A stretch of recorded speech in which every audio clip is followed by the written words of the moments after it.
እና እንደ አንድ ሰው እንደ አንድ ኢትዮጵያዊ ወንድም እህት ልትቃውሙት ይገባል።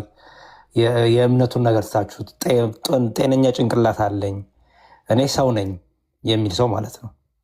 በሰውነት ብቻ የሰዎች መገደል እና አንገታቸው መቆረጥ መታረድ ሊከፋን ይገባል እና አሁን መታችሁ እዚህ ዝም በል ምናምን የምትለው ነገር እሱ አይ ዶንት ቲንክ አግባብ አይመስለኝም። ለማንኛውም ዛሬም ድረስ እየሞቱ ያሉ ክርስቲያኖች አሉ። ነገም ይቀጥላል ባይዘወይ። ምክንያቱም በቃ የግድ ወይ ክርስቲያኖችን መግደል ያስፈልጋል፣ ከዛ ቦታቸውን መውሰድ፣ መሬታቸውን መውሰድ፣ ቤተክርስቲያናቸውን ማቃጠል፣ እርሻቸውን ማቃጠል፣ ይሄ የተለመደ ህይወት ነው። እኔ ኢትዮጵያ እያለሁ ጅማ 1 ወር ከምናምን ተቀምጫቸዋለሁ። ጅማ አበልቲ፣ ቁምቢ፣ በሻሻ፣ ናትሪ እነዚህ ባሉ ዞኖች ለአገልግሎት ሄጃቸዋለሁ፣ እንዴት መከራ እንደሚያልፉ ማለት ነው። ስለዚህ ይህንን በአይኔ ያየሁትን ነገር አይ ዝም በል አትበሉ። ለምን ነው ዝም በል የምትሉት? በአይኔ ወንድሞች አባቶች ሲገደሉ ያየሁትን ነገር አይ ዝም በል። በአይኔ አንገቶች በቆጨራ ተመተው ምናምን አንገት ይሄ ጭንቅላታቸው ተው ፕሊስ። እና በቃ ይልቅ ወደ ወይ ቶፒኩ ተመለሱ እና እንትን በሉ እንጂ ሰዎች አይገደሉም፣ ሰዎች አይሞቱም። ኦርቶዶክስ ክርስቲያኖች ስለሆኑ አይገደሉም አይሞቱም አትበሉን። ውሸት ስለሆነ ማለት ነው፣ እየተገደሉብን ስለሆነ። ኤኒዌይስ እንዲያው ያየሁትን ያን ምስካሪም ስለሆንኩኝ እሱን ለመጨመር ነው። ክርስቲያንዬ ርዕስ ካላችሁ የደረሳችሁ እንመለስና ርዕሱ ላይ ሀሳቦች ይሰጣልን። ያው ምንድነው ፎዚ ትንሽ ምንም የማይመሳሰሉ ነገሮችን ለማመሳሰል እየሞከረች ስለነበረ ነው የሄድኩበት እንጂ መጀመሪያ ላይ ብዙ ነገር ብዬበታለሁ። እና አክቹዋሊ ወደ ርዕሳችን እንመለስና እስኪ ፎዚ አሁን ርዕሳችን ላይ ማውራት እንችላለን። አላህ ጾታው ምንድን ነው እያልኩሽ ነበረ። እኔ ደግሞ አላህ ጾታ የለውም ነው። ማስረጃ አለ ጾታ እንደሌለው አላህ? ምንም አይነት እኔ አሁን ማስረጃ እንደዚህ ነው ባልልም፣ ግን አላህ ጾታ የለውም እባክህ። ምክንያቱም አላህ ፍጡር አይደለም ፈጣሪ ነው። ኦኬ አላህ እግር አለው። እግር ያለው ፍጡር ስለሆነ ነው አይደለም? ያንማ ማድረግ ስለሚችል ነው። ጾታስ ማድረግ አይችልም እንዲኖረው? ጾታ የኛ ባህሪ ነው። ኦኬ ጾታ ያንቺ ባህሪ ነው። አላህ ደግሞ እግር አለው። እግር ያላህ ባህሪ ነው። አይ አሁን እኔ አንተን ማስረዳት እኮ ከባድ ነው። አይ አስረጅኝ፣ ችግር የለውም። መልስ ካለሽ ማስረዳት ትችላለሽ። ሜቢ ግን ማስረዳት የማትችል ከሆነ ችግር የለውም፣ አላስጨንቅሽ። ኖ አሁን እንደኛ ባህሪ ቆይሽ አንተን ልጠይቅህ። እሺ እግዚአብሔር በዙፋኑ ላይ ተቀመጠ ሲባል እንዴት ነው የሚቀመጠው? እስኪ ንገረኝ። እኛ ሁሉም ይኸውልሽ ሜታፎሪካል ነው ብለን እናምናለን። መጀመሪያ ላስረዳሽ። እግዚአብሔር አምላክ አንደኛ መንፈስ ነው። ያ መንፈስ የሆነው አካል አምላካችን ምንድነው? እንደዚህ የሚታይ የሚጨበጥ የሚዳሰስ በቦታ የተወሰነ አካል የለውም። እርሱ ክርስቶስስ? ኦኬ አላህ በስጋ ተገልጧል። አላህ ሰው ሆኗል? አልሆነም፣ አይሆንም። በጣም ጥሩ። ስለዚህ ክርስቶስ እሱ ድህረ ተዋህዶ ከተዋህዶ በኋላ የአብርሃምን ዘር ይዟል ብለን እናምናለን እኛ። እሱ የማይወሰነው ተወሰነ። አስቀድሞ ግን መለኮት ብቻ ነበረ። እግዚአብሔር አምላክ መለኮት ብቻ ነው። በቦታ የመላ ነው። በሁሉም ቦታ የመላ ነው። ከቦታ ውጭም ያለ አምላክ ነው። መንፈስ ነው። ሊታይ የማይችል ረቂቅ የሆነ አምላክ ነው እሱ። የእናንተ ግን እንደዚህ አይደለም። የእናንተ ይኸውልሽ እጅ የሚባል አካል አለ። ያ እጁ የሚታይ፣ እግር የሚባል አካል አለው። ያ እግሩ የሚታይ፣ ፊት የሚባል አካል አለው። ያ ፊቱ የሚታይ፣ ባት የሚባል አካል አለው። በቂያማ ቀን እርሱን እንኳን ገልጣችሁ የምትለዩበት በምኑ ነው? በባቱ ነው የምትለዩበት። ስለዚህ የእናንተ አንደኛ በቦታ የተገደበ ነው። በቦታ የተገደበ አካል ነው። ቦታው የት ነው? ከአርሽ በላይ። አላህ በሁሉም ቦታ አለ። ፎዝ በዛቱ በሁሉም ቦታ አለ ማለት በዛቱ የለም ማለት ነው። በዛቱ አየሽ፣ በጣም ጥሩ። እኛ ግን አምላካችን እግዚአብሔር በመለኮቱ ሰማይና ምድርን የመላ ነው። በመለኮቱ ሁሉም ቦታ አለ ብለን እናምናለን። የእናንተ ግን እግሩ ለምሳሌ ከአርሽ በታች ነው ወይም ደግሞ እዚህ ምድር ላይ ይገኛል?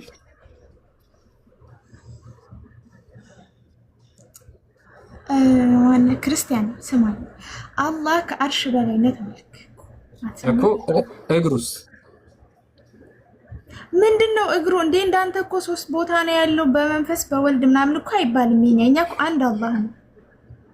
አሁን መለኮት በምትለው አረዳድ እንዳልከው ሁላችንም ጋር መለኮት በምትለው ማለት ነው። ስለዚህ መለኮት ማለት ባህሪ ነው። መለኮት ባህሪ ኤሰንስ ነው፣ ባህሪ ነው። አላህ በባህሪው እኛ ጋር አለ። ባህሪው እኛ ጋር አለ። ባህሪው እኛ ጋር አለ የምትይ ከሆነ እናንተ አላህ እጅ አለው ስትባሉ እጁ ባህሪው ነው ብላችሁ ትናገራላችሁ። እግር አለው ስትባሉ እግሩ ባህሪው ነው ብላችሁ ትናገራላችሁ። ስለዚህ እጁም እግሩም እኛ ጋር አለ። እኔ እንጃ ሰናላከም አየሽ፣ ይህንን ነገር በደንብ መረዳት አለብሽ። ስለዚህ የእናንተ አምላክ ምንድነው? የፍጡርን ባህሪን የተጋራው ነው። ስለዚህ የፍጡርን ባህሪ እስከተጋራ ድረስ እግር አለው። ያቺ እግር የምትባለው አካል ለምንድን ነው የምታገለግለው?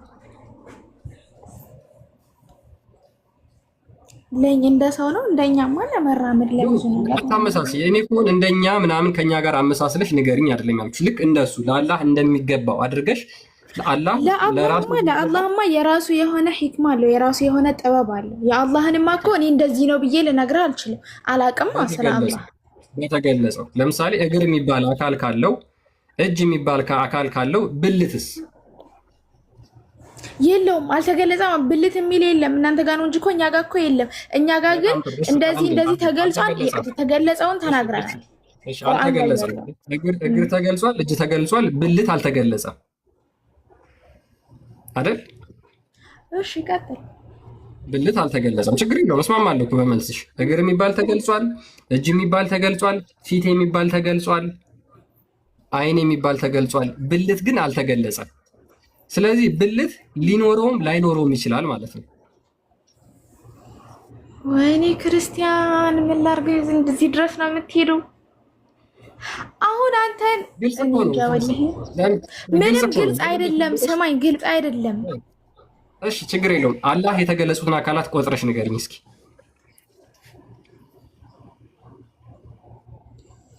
አሁን ያልካቸው ማለት ነው። አሁን ያልኳቸው። እሺ ሌሎች ያልተገለጹ አካላቶች አሉት ወይስ የሉትም? እሱ እስካልገለጸው ድረስ እኔ እንደዚህ ነው አልልህም። ስለዚህ አላውቅም። እንደዚህ ነው ምንም የለውም ማቲም አለውም ማቲም ማለት ነው አይደል? እኔ እኮ ነገርኩ። እሱ ያለንን ነገር ተናግረናል። እሱ ካለነ ውጭ ግን ምንም አይነት መልስ ልሰጥህ አልችልም። ገባህ? አሁን እንደዚህ የለውም ማቲም አለውም ማቲም አትበል። መልሱን አውቀዋለሁ። አልተገለጸም ነው። አልተገለጸም ከተባለ ሁለት ኦፕሽን አለሽ። ያ ኦፕሽንሽ ምንድነው? ሊኖረውም ይችላል ላይኖረውም ይችላል። ስለዚህ 50% አለው 50% የለውም ሊሆን የሚችለው ማለት ነው። ያልተገለጸው አካሉ ለምሳሌ እግሩ ስለተገለጸ እግር 100% አለው ብላችሁ እርግጠኛ ናችሁ፣ ስለተገለጸ ማለት ነው። እጅ የሚባለው ስለተገለጸ 100% ያ የተገለጸው አካል አለው፣ በዚህ እርግጠኛ ናችሁ። ብልትስ?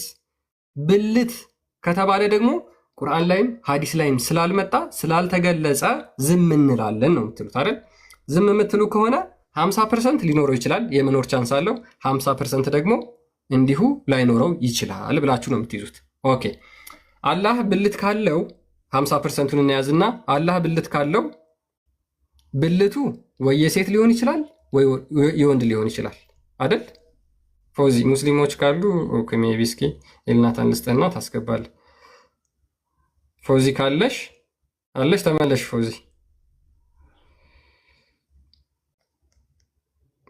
ፎዚ አለሽ? ሙስሊሞች ካሉ አስገባ ኤልናታን። ያ የኛና የነሱ አረዳድ የአምላክ ሐሳቤ በፍጹም የተለያየ ስለሆነ ነው። አይ ቲንክ ያ መቼም ሊመልሱት አይችሉም። በነገራችን ላይ ሙስሊሞች መቼም ሊመልሱት አይችሉም ይሄንን መቼም። ምክንያቱም እነሱ በምንድነው ጭንቅላታቸው የተያዘው? ስለ ስላሴ በማሰላሰልና ስለ ስላሴ በማውራት ስለ ክርስቶስ በማሰላሰልና ስለ ክርስቶስ በማውራት ጥያቄዎችን በመሸከም እሱን ነው ተጭነው የሚመጣ። ለዛ ነው በክሪ ሰይድ በክሪ አለ። ሰላም ነው። ሰላም ነው።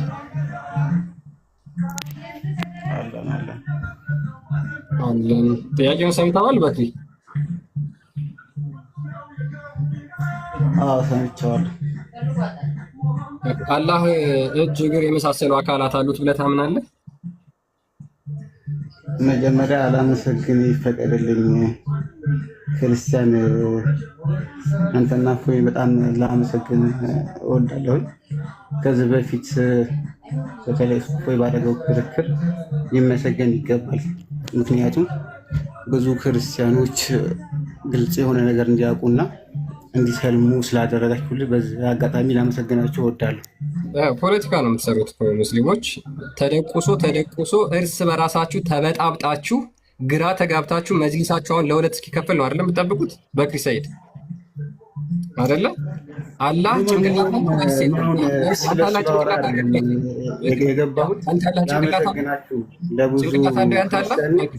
በክሪ አንተ ስለሆናችሁ ልትመሰገኑ ይገባል።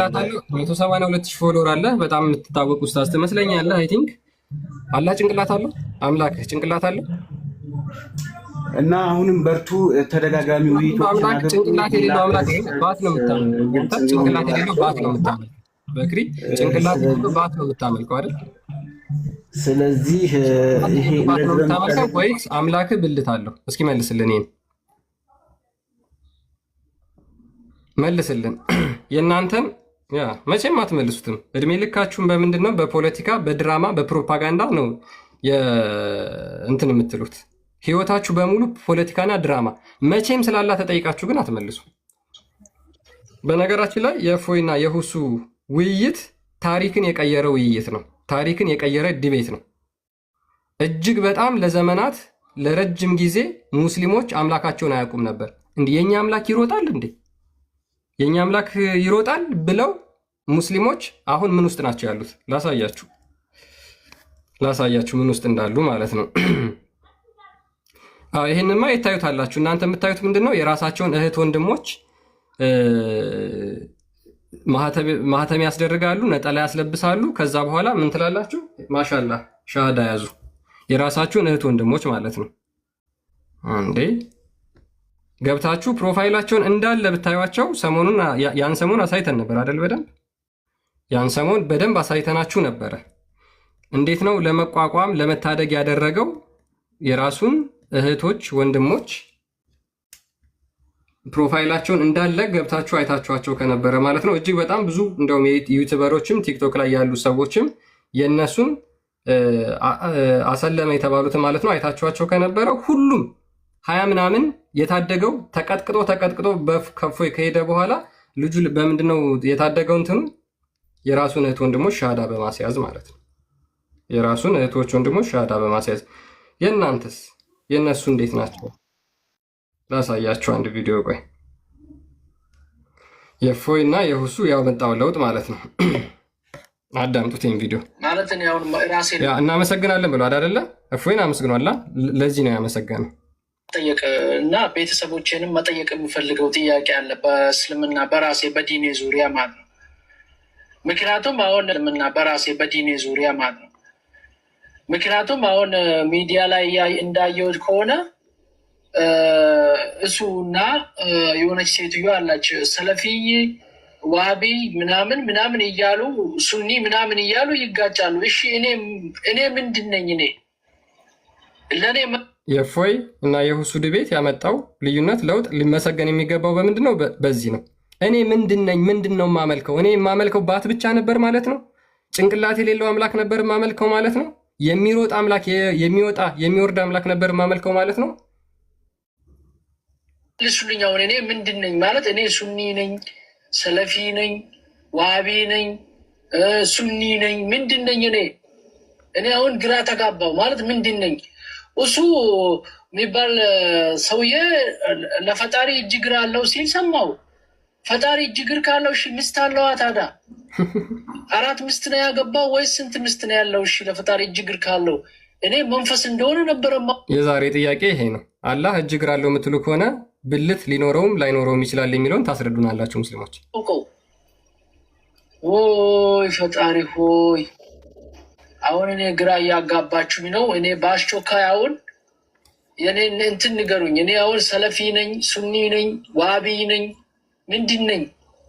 እኔ ምንድን ነው የምከተለው? እኔ ምንድን ነኝ? እሺ አሁን እኔ ግራ ገብቶኛል፣ ወላሂ ግራ ገብቶኛል።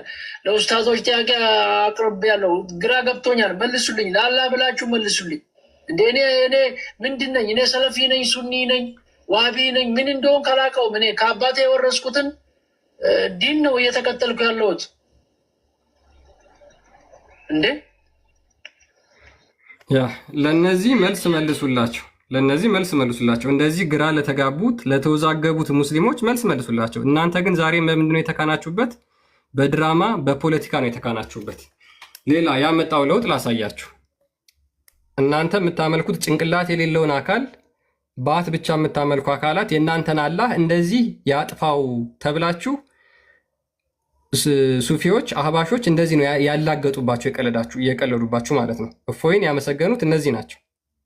የማታ ውይይት የእፎይና የሁሱ እጅ አለው እግር አለው ጭንቅላት ሳለው ጣቶች አሉት።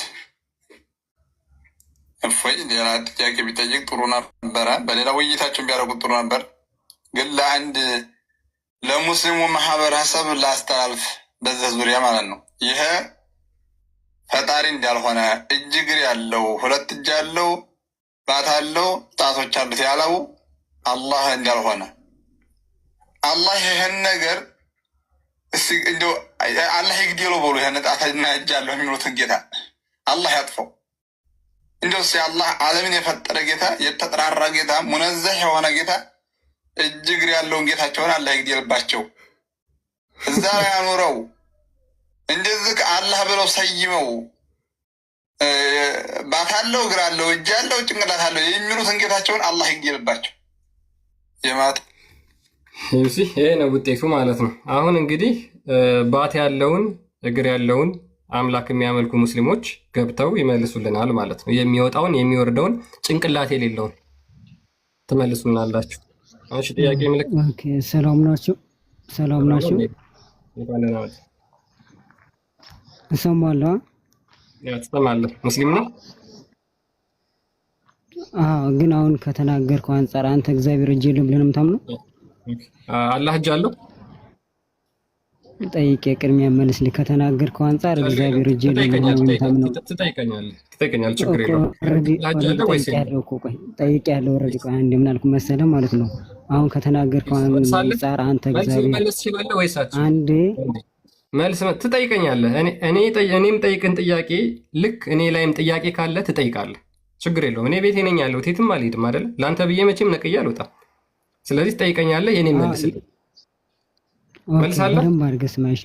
አንድ ትጠይቀኛለህ፣ አንድ ትጠይቃለህ። ትስማማለህ? ቀጥልሽ። ኦኬ። አላህ እጅ አለው? እኔ አላህ በደንብ አድርገህ ስማኝ። እኔ አላህ ሱብሓነሁ ወተዓላ የራሱን መለኮታዊ እጅ አለው ብዬ አምናለሁ። አንተ መለኮታዊ የሚባል ከፍል አድርግህና መለኮታዊ መለኮታዊ እጅ መለኮታዊ የሚባል እጅ መለኮት ምን ማለት እንደሆነ በዛው ምን አልኩ መሰለህ? መለኮት አንደኛ መለኮት ምን እንደሆነ ታስረዳኛለህ። ሁለተኛ መለኮታዊ እጅ አለው የሚል ማስረጃ ስጠኝ። በደንብ አድርገህ ስማሽ። ሚዩት አድርገህ እንኳን አያዋጣም። በደንብ አድርገህ ማስረጃ አለ። መለኮታዊ እጅ አለ ላልከው ማስረጃ አለ? አንዴ አድምጠኝ፣ አንዴ አድምጠና ልመልስ አለ ማስረጃ። አድምጠኝ እሺ። እኛ ሙስሊሞች አንዴ አድምጠኝ በፈጣሪ በአንተ ቤት ነው ማወራ ያስወራኝ። ምን አልኩ መሰለኝ? ያለ ማስረጃ አታውቅም። ያለ ማስረጃ አታውቅም። ማስረጃ የለም። መለኮታዊ የሚባል የእግዚአብሔር እጅ ላለመመለስ ነው ንገረኝ። መለኮታዊ የሚባል እጅ ሳይሆን ያለው አላህ እጅ የሚባል ነው ያለው። ያ እጁ ደግሞ ምንድነው? የሚታይ ነው።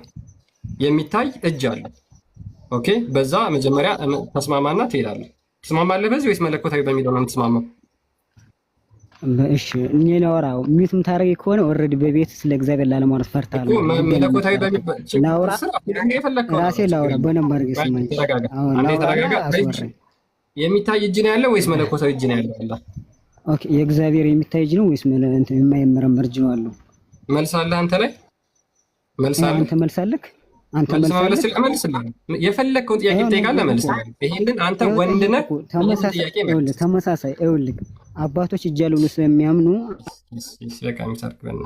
ለምንድን ነው የምታደርግ? እድሜ ልካችሁን የማትለወጡ ሙስሊሞች፣ የምታመልኩትን አካል የምታምኑትን አምላክ የማታውቁ ዝም ብላችሁ በድንቁርናና በደመ ነፍስ ብቻ ክርስትና ላይ ስታጨማልቁ ብቻ ትኖራላችሁ። የምታመልኩትን አካል ግን አታውቁትም። ጭንቅላት ይኑረው አይኑረው አታውቅም። እጅ ታመልካለህ፣ እግር ታመልካለህ፣ ባት ታመልካለህ እኮ ያንተ እግዚአብሔር አለው ይባላል። ለምን ሰዓት ስቱፒድ ውጣ። እሺ ቁጥብ ሁኝ። መልስ ያለው ብቻ ትጠይቃላችሁ። ሙስሊሞች ያላችሁን ጥያቄ በሙሉ ትጠይቃላችሁ፣ ችግር የለውም። ግን መጀመሪያ የእናንተን የምታምኑትን አምላክ የምታመልኩትን አምላክ መጀመሪያ እሱን ታወራላችሁ። ቁጥብ ሁኝ ያለሽ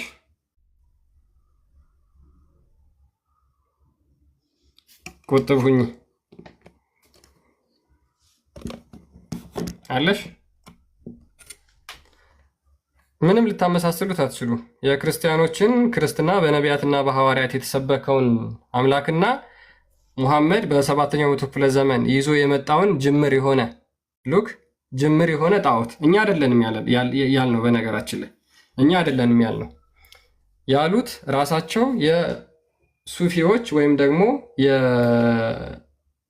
እነዚህ ሱፊ የሚባሉ ከውሃብያን የማይከተሉ ማለት ነው። እነሱ የውሃብዮችን አምላክ በምን እንደሚገልጹት ላሳያችሁ። አንዴ ምን ብለው እንደሚገልጹት ማለት ነው። ኦኬ ሜቢ አረብኛ ማንበብ የሚችል ሙስሊም ካለ መግባት ይችላል። ከሌለ ግን እኔ አነብላችኋለሁ። እኔ ወደ አማርኛ የተረጎምኩትን አንዴ ላንብብላችሁ። ሶሪ አይሩ ነው ሪስትሪክሽን በጣም አካውንቴ ለምን እንደሆነ አላውቅም። አሁንም ሪስትሪክሽን ላይ ነው ያለው። ሉክ ይሄንን ላንብብላችሁ። ተፍሲር አራዚ ነው። ተፍሲር አራዚ እነዚህ ዛሬ እጅ አለው እግር አለው ባት አለው እሱን ነው የምናመልከው የሚሉ አካላትን የሚቃወም ከሙሐመድ በኋላ የነበረ በ606 አካባቢ የነበረ ከሂጅራ በኋላ ማለት ነው የነበረ አካል ነው እና ምን ብሎ ይናገራል? የእነርሱን አባባል ውድቅ ለማድረግ ይላል። እንግዲህ እነዚህ አካላት እግር አለው እጅ አለው ምናምን ብለው የሚያመልኩ አካላትን ማለት ነው የእነሱን ውድቅ ለማድረግ እነርሱ አላህ አካላት ክፍሎችን ካረጋገጡ የወንድነት ብልትን ካረጋገጡለት እርሱ ወንድ ነው፣ የሴትነት ብልትን ካረጋገጡለት ደግሞ እርሱ ሴት ነው።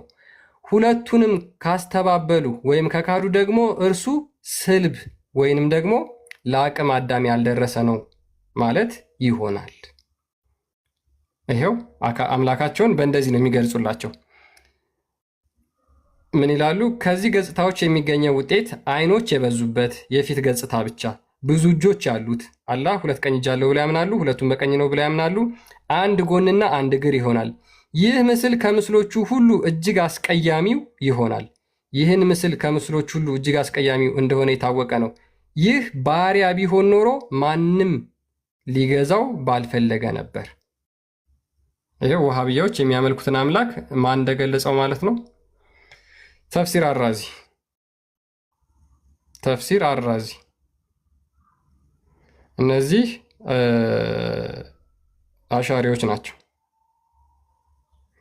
እናንተ እነዚህ የሚያመልኩትን አካል እንደዚህ ነው የሚገልጹት ማለት ነው። ሜቢ ቁጥቡኝ አለሽ ቁጥቡኝ ሉክ የተለያዩ ክፍለ አካላትን የሚያጸድቁ ከሆነ ብልትስ ተብለው መጠየቅ አለባቸው ማለት ነው። በቁርአን ውስጥ ሱራ 10:61 ላይ በሰማይም በምድርም የብናኝ ታክል አንዲት የተደበቀች ነገር የለችም፣ ግልጽ በሆነው ቁርአን ውስጥ ወይም ደግሞ መጽሐፍ ውስጥ የተብራራ የተዘረዘረ ቢሆን እንጂ ብሎ ይናገራል። ሱራ 10:61 ላይ ማለት ነው። ስለዚህ ግልጽ የሆነውና የተብራራው አካል እንዴት ሚስቶቻቸውን ወሲብ ማድረግ እንዳለባቸው ነግሯቸዋል። ነገር ግን አላህ ጭንቅላት ይኑረው አይኑረው የነገራቸው ነገር የለም። አላህ ብልት ይኑረው አይኑረው የነገራቸው ነገር የለም። አላህ መራቢያ አካል ይኑረው አይኑረው የነገራቸው ቦታ የለም። የሚያመልኩት አላህ ማለት ነው። ስለዚህ አላህ እጅ እግር ካለው የሚታይ ኮርፖራል የሆነ የሚታይ በቦታ የተገደበ በቦታ የሚገለጽ አካል ከሆነ ፍጡር ነው የምታመልኩት ሙስሊሞች። ሌላ ምንም ካልኩሌሽን አያስፈልገው። አላህ ያለው ከአርሽ በላይ ነው። ያ ከአርሽ በላይ የሆነው አካል በቦታ የተገደበ ከሆነ ቦታ ሊይዝ የሚችል ከሆነ ገሃነምን ሲሞላ እግሩ ቦታ መያዝ የሚችል አካል ነው። ይህ ቦታ መያዝ የሚችለው አካል ፋይናይት የሆነ አካል ነው ማለት ነው። ፋይናይት የሆነ በቦታ የተገደበ አካል ነው። በቦታ የተገደበ ማንኛውም ነገር ፍጡር ነው። ሙስሊሞች የምታመልኩት ባጭሩ ምንድነው? ፍጡር ነው ማለት ነው። ሜቢ መዝሙር ያሬድ ካሉ ክርስትናው ላይ ይህንን በተመለከተ እስኪ የሚሉን ነገር ካለ። እሺ ክርስቲያን እግዚአብሔር ይስጥልን። እኔ የመጀመሪያው ትዝብቴን ላስቀምጥ። ቅድመ ወንድማችን ገባና ስለ አላህ ሲጠየቅ እግዚአብሔርስ ይላል። አንድ ሃይማኖት ራሱን ችሎ አምላክ ብሎ የሚያመልከውን አካል ማስረዳት አለበት። ያለበለዚያ እኔ እኮ ብስክሌት አለኝ ስለው የኔም እኮ ባጃጅ አለኝ እንደማለት ነው። ስለ እኔ ብስክሌት እያወራሁ ስለአንተ ባጃጅ ወይ ደግሞ ስለ እኔ ባጃጅ እያወራሁ ስለአንተ ብስክሌት ብታወራኝ ምን ዋጋ አለው? ምንም ዋጋ የለውም። አሁን የተያያዘው ነገር ምንድን ነው? አላህ ባት አለው፣ አላህ ወገብ አለው፣ አላህ ይሮጣል፣ አላህ እንደዚህ የሚለው ነገር ሲነሳ ይሄን ሳይመልስ አንድ ሰው ሙስሊም ነኝ ብሎ ይሄን ሳይመልስ እግዚአብሔርስ ይላል ማለት ነው። በመጀመሪያ አንድ አምላክ ቢኖረን ኖሮ እኮ አንድ ሃይማኖት በነበረን፣ አንድ እምነት በነበረን ነበር። ለአምላክ ያለን እሳቤ የተለያየ ስለሆነ የተለያየ መስጊድና ቤተክርስቲያን ብለን አምላኮቻችንን እኛም ያለንን አምላክ እነሱም ያላቸውን አምላክ ሁለታችንም ያለን አምላክ በመጽሐፍ ለይተን የተለያየ አምላክ እኮ እያመለክን ነው። ስለዚህ የተለያየ አምላክ የአንተ አምላክ ልክ ቢሆን ኖሮ እኔን ጠይቀኛል እንዴ? ስለ አንተ አምላክ አስረዳ ሲባል አንድ ሰው የአንተስ አምላክ ብሎ መጀመር የለበትም። ይሄ በጣም አሳፋሪ ነው። ኦኬ ስለ አላህ አስረዱ ሲባል እግዚአብሔርስ? ኦኬ እግዚአብሔር የሚለውን የእኛን እሳቤ እናስተምራችሁ። እግዚአብሔር በመጽሐፍ ቅዱስ ሜታፎር የሆኑ ተቀምጧል። ለምሳሌ እግዚአብሔር ይሰማ ሲባል እግዚአብሔር መላ አካሉ ይሰማል። በቃ አለቀ። መለኮታዊ አካል ብለን እኛ እናስተምራለን። ማስረጃዎችም አሉን፣ ትርጓሜዎችም አሉን። እግዚአብሔር ያያል ስንል መላ አካሉ ያያል እያልን ነው። ለምሳሌ በመጽሐፍ ቅዱስ እግዚአብሔር አዳምን በእጆቹ አበጃጁ ይላል። እጆቹ የተባሉት ልክ በእስልምናው እንዳለ እንደሚረዱት አይደለም። እኛ ክርስቲያኖች የምንረዳው ምንድን ነው? እግዚአብሔር አክብሮ አልቆ ፈጠረው። ሌሎቹን ሲፈጥር እግዚአብሔር በእጆቹ አበጃጃቸው አልተባለም። ለአዳም ሲነገር ግን በእጆቹ አበጃቸው ተባለ። እጅ ሲባል ሜታፎር ነው። ምን እንደው ሜታፎር የሚያሳየው እግዚአብሔር አዎ እጅ አለው፣ ግን ያ እጅ ምን የሚባል እጅ ነው? አካል እያልን ነው አይደለም። እግዚአብሔር ሁሉ አካሉ ፈጣሪ ነው። ሁሉ አካሉ ያያል፣ ሁሉ አካሉ ይሰማል፣ ሁሉ አካሉ ይመለከታል እያልን ነው። ይሄ የእኛ ገለጻ ነው። በሰውኛ የገለጽ ነው። መጽሐፍ ቅዱስም የተጻፈው በሰውኛ ስለሆነ ሰዎች ጻፉት ስለሆነ ያንን የእግዚአብሔርን ኃያልነቱን የእግዚአብሔርን ድንቅነቱን የእግዚአብሔር ሁሉን ተመልካች እንደ ለምሳሌ ዳዊት ወደ ላይ በወጣ አንተ በዛለ፣ ወደ ታችን በወርድ አንተ በዛለ፣ ወደ ጥልቁም በወርድ አንተ በዛለ አለ። አስተውሉ። ወደ ጥልቁም ወደ ታችን በወጣ አንተ በዛለ ሲል ምን እያለ ነው? በሁሉ ቦታ የሞላክ ነህ እያለ ነው። በሁሉ ቦታ የሞላክ ነህ፣ የተገደብክ አይደለህም። በሁሉ ቦታ የሞላክ ነህ እያለ ነው። ወደ ላይም አለ ወደ ታችም አለ ሲል እንዲህ ወደ ላይ ወደ ታች እየተባለ ስለተቀመጠ በቃ እግዚአብሔር እኮ ላይ ከዛ ደግሞ ታች አይደለም፣ በሁሉ የሞላ ነህ። እኛ እግዚአብሔር አምላካችንን ለምሳሌ አባት ነን እንለዋለን፣ አባታችንን እንለዋለን። የስጋ አባቴንም አባቴ እለዋለሁ፣ እግዚአብሔርንም አምላኬን አባቴ እለዋለሁ። የስጋ አባቴን አባቴ ስልም ማለት ነው አንተ ጠባቂ ነህ፣ ያስገኝህን ነህ እያልኩኝ ነው፣ የወለድኬን ነህ እያልኩኝ ነው። እግዚአብሔርን ግን አባቴ ስል ምን እያልኩኝ ነው? ከአባትም በላይ አባት ነህ፣ የምትጠብቀኝ፣ የምትራራልኝ፣ እንደ አባት የምትጨነቅልኝ፣ ከአባትም በላይ ሆነ ደግሞ የምታስብልኝ፣ የሚያስፈልገኝ ነገር የምትሰጠኝ አምላኬ ነህ እያልኩኝ ነው። እኛ አምላካችንን አባታችንም እያልን እንጠራዋለን፣ አምላካችንም ብለን ደግሞ እንጠራዋለን። ስለዚህ በመጽሐፍ ቅዱስ የተቀመጡ ነገሮች ሲገኙ አይ የኔ አላህ መግለጽ ሲከብድህ እንዴ ለምሳሌ ነው አላህ እጅ አለው ተብሏል፣ እግዚአብሔርም እጅ አለው ተብሏል ልትል ነው? አይሆንም። ምክንያቱም እኛ እግዚአብሔር እጅ አለው ስንል አካላ እጅ የሚባል ነገር አለው እያልን አይደለም። አንተ ጋር ሲመጣ ግን እጅ ነው፣ እግር ነው፣ ባት ነው። ምን ብለህ ነው የምታመሳስለው? ስለዚህ በእኛ የተቀመጡ ነገሮች በዛ መልኩ ቢፈቱ መልካም ነው ብዬ አስባለሁ። ክርስቲያንና ይሄንን አይ ቲንክ መስመር ካስያዝም በኋላ አንድ ሚዩት አድርግ ይህንን መስመር ካስያዝን ዘንድ በእስልምናው ደግሞ እንዴት ነው? ለምሳሌ አላህ ባት አለው ሲባል እንዴት ነው የሚለውን እስቲ ደቂቃ ውስጥ ያስረዳል። አላህ ባት አለው ሲባል ምን ማለት ነው? ያደረከዋል እሱ ላይ ልጠይቅ ማለት አንድ ወንድሜ እንትንን ስራ ልክ እንደኔ መጀመሪያ አምላክን አብራራ። ልክ እኔ አምላኬ እንዳብራራት አምላክን አብራራ። ቶ የኔን በቃ እኔ ልካድም ሌላዋሽ ቶ የኔን ቆይ ስማኝ ወንድሜ ቆይ ስማ እንደ ሚዩት አድርገህ ስማኝ መጀመሪያ አምላክን አስረዳ። አምላክን አስረዳና አንተ ሚውት አድርገህ ስማኝ። ሚውት አድርገህ ስማ ወንድሜ። ምን አልኩ እኔ የኔን አምላክ አስረዳው አይደለ? ተሳሳትኩም አልተሳትኩም እሱ አሁን አንተን አይጭነቅህ። አንተ መጀመሪያ ስልክ እኔ አንዴ ስማኝ ፕሊዝ፣ አንዴ ስማ። አምላክህን አስረዳ። አምላክን 2-3 ደቂቃ ወስደህ አምላክህ ባት አለው፣ አምላክህ ይሮጣል፣ አምላክህ እግሩን በሲኦል ያቆማል ሲባል ምን ማለት እንደሆነ አስረዳን እስቲ፣ ግለጠው እሱን። ከዛ በኋላ አንተ ካስረዳ በኋላ እኔ አስረዳው ትጠይቀኛለህ፣ አንተ ያስረዳው ላይ እጠይቅሃለሁ። አምላክን አስረዳ፣ አላህን አስረዳ። አንደኛው ቀዳሚ ማድረግ ያለብን ምንድን ነው? ማስረዳት ትችላለህ ወይስ አትችልም? ማስረዳት ትችላለህ? አላህን አስረዳ። ቀጥል ክርስቲያን። ወይ ተው መዝሙር ችግር የለውም። ማስረዳት ትችላለህ? እስኪ አላህን አስረዳን። አሁን እኮ ትልቁ ችግር ይሄ ነው። ሙስሊሞች በደንብ ነው አቀጥል፣ አስረዳ እስኪ። ስለ አላህ ብልት አስረዳኝ። አላህ ብልት አለ ወይስ የለም? ሃይማኖታዊ ክዳችሁ ለምን ማስረዳችሁ? ወይ መጽሐፍን ቀበሉን በለመጀመሪያ አላህ ብልት አለ ወይስ የለው? ብልት አለ ወይስ የለውም? እስኪ ይህን ማስረጃ ስጠኝና ከዛ በኋላ ሚዩት አድርግ። በቃ ሚዩት አድርግ። እኛ አስረዳን፣ የክርስትናውን አስረዳን። ስለ እጅ ጠየቅ። እጅ ምን እንደሆነ ምን ተብሎ እንደሚፈታ ምን ተብሎ እንደሚተረጎም መዝሙረ ያሬድ በደንብ አብራራልህ። ካልሆነ ደግሞ ችግር የለውም እኔም እጨምርልሃለሁ፣ ግን ያን ያህል አስፈላጊ ስላልሆነ ማለት ነው። ሙስሊሞች የእናንተን አምላክ የምታውቁት ከሆነ የምናመልከውን አምላክ እናውቀዋለን። ይህ በዚህ ልክ መደናቆርማ ጥሩ አይደለም። በዚህ ልክ አትደናቆሩ። ማለት ጆሮ አላችሁ አይደለ? እናንተም ጆሮ አላችሁ፣ አላህም ጆሮ አለው ብሎ ታምናላችሁ አይደለ? የእናንተም ጆሮ ይሰማል፣ የሱም ጆሮ ይሰማል። ማለት እንደ አምላካችሁ አትሁኑ። ሙስሊሞች እንደምታመልኩት አምላክ አትሁኑ። በተቻለ መጠን የምትጠየቁትን ጥያቄ ለመመለስ ሞክሩ። መጀመሪያ አምላክህን አስረዳ። ከዛ በኋላ እኛ ላይ የተብራራው የተገለጸው ያስረዳው ነገር ሪፊዩት ማድረግ የምትፈልገው የምትችለው ካለ ትቀጥላለህ። ቁጥቡኝ ሰላም ነው? አልሐምዱሊላህ። እንዴት ነው? ደህና ነሽ? እንኳን ደህና መጣሽ። እንኳን ደህና ቆያችሁ። ምን ነበር ጥያቄ? ሰምተሽዋል? አላህ እግር አለው አይደል? ያ ብልትስ? እሱ አልተገለጸም። ስለዚህ ሊኖረውም ላይኖረውም ይችላል። ኖ ያለውን አካል ይሄ ነው ብሎ ተናግሯል። በቁርአን ላይ ገልጾልናል። ብልት የሚኖረው ይናገር ነበረ። አለው ብለን አናምንም። ጭንቅላትስ?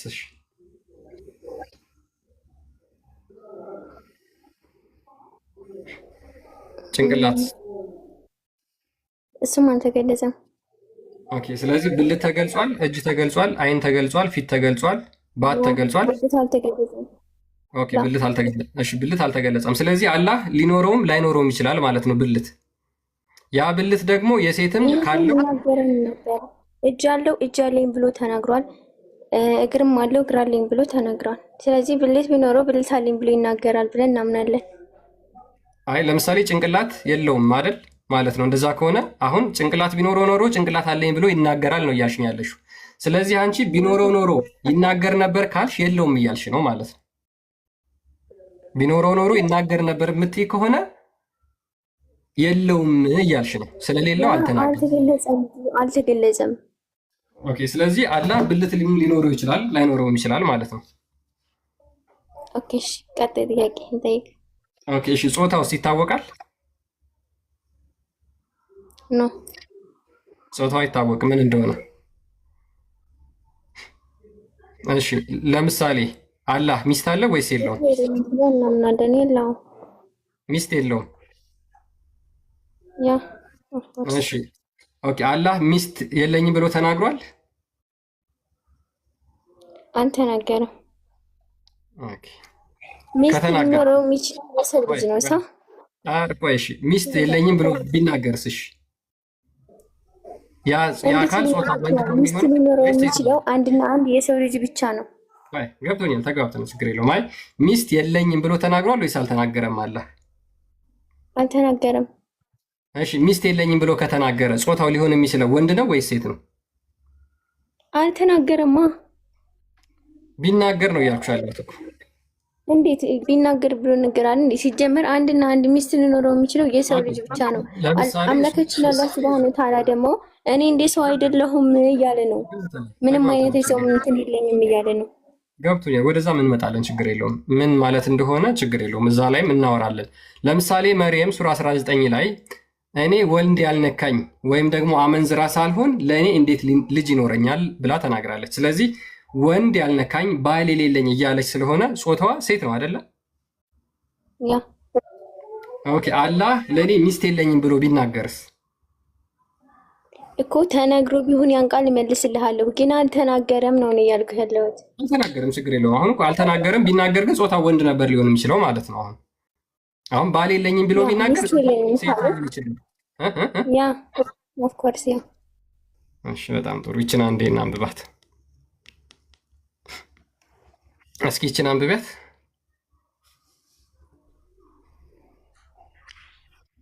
እርሱ ሰማያትንና ምድርን ያለ ብጤ ፈጣሪ ነው ይላል።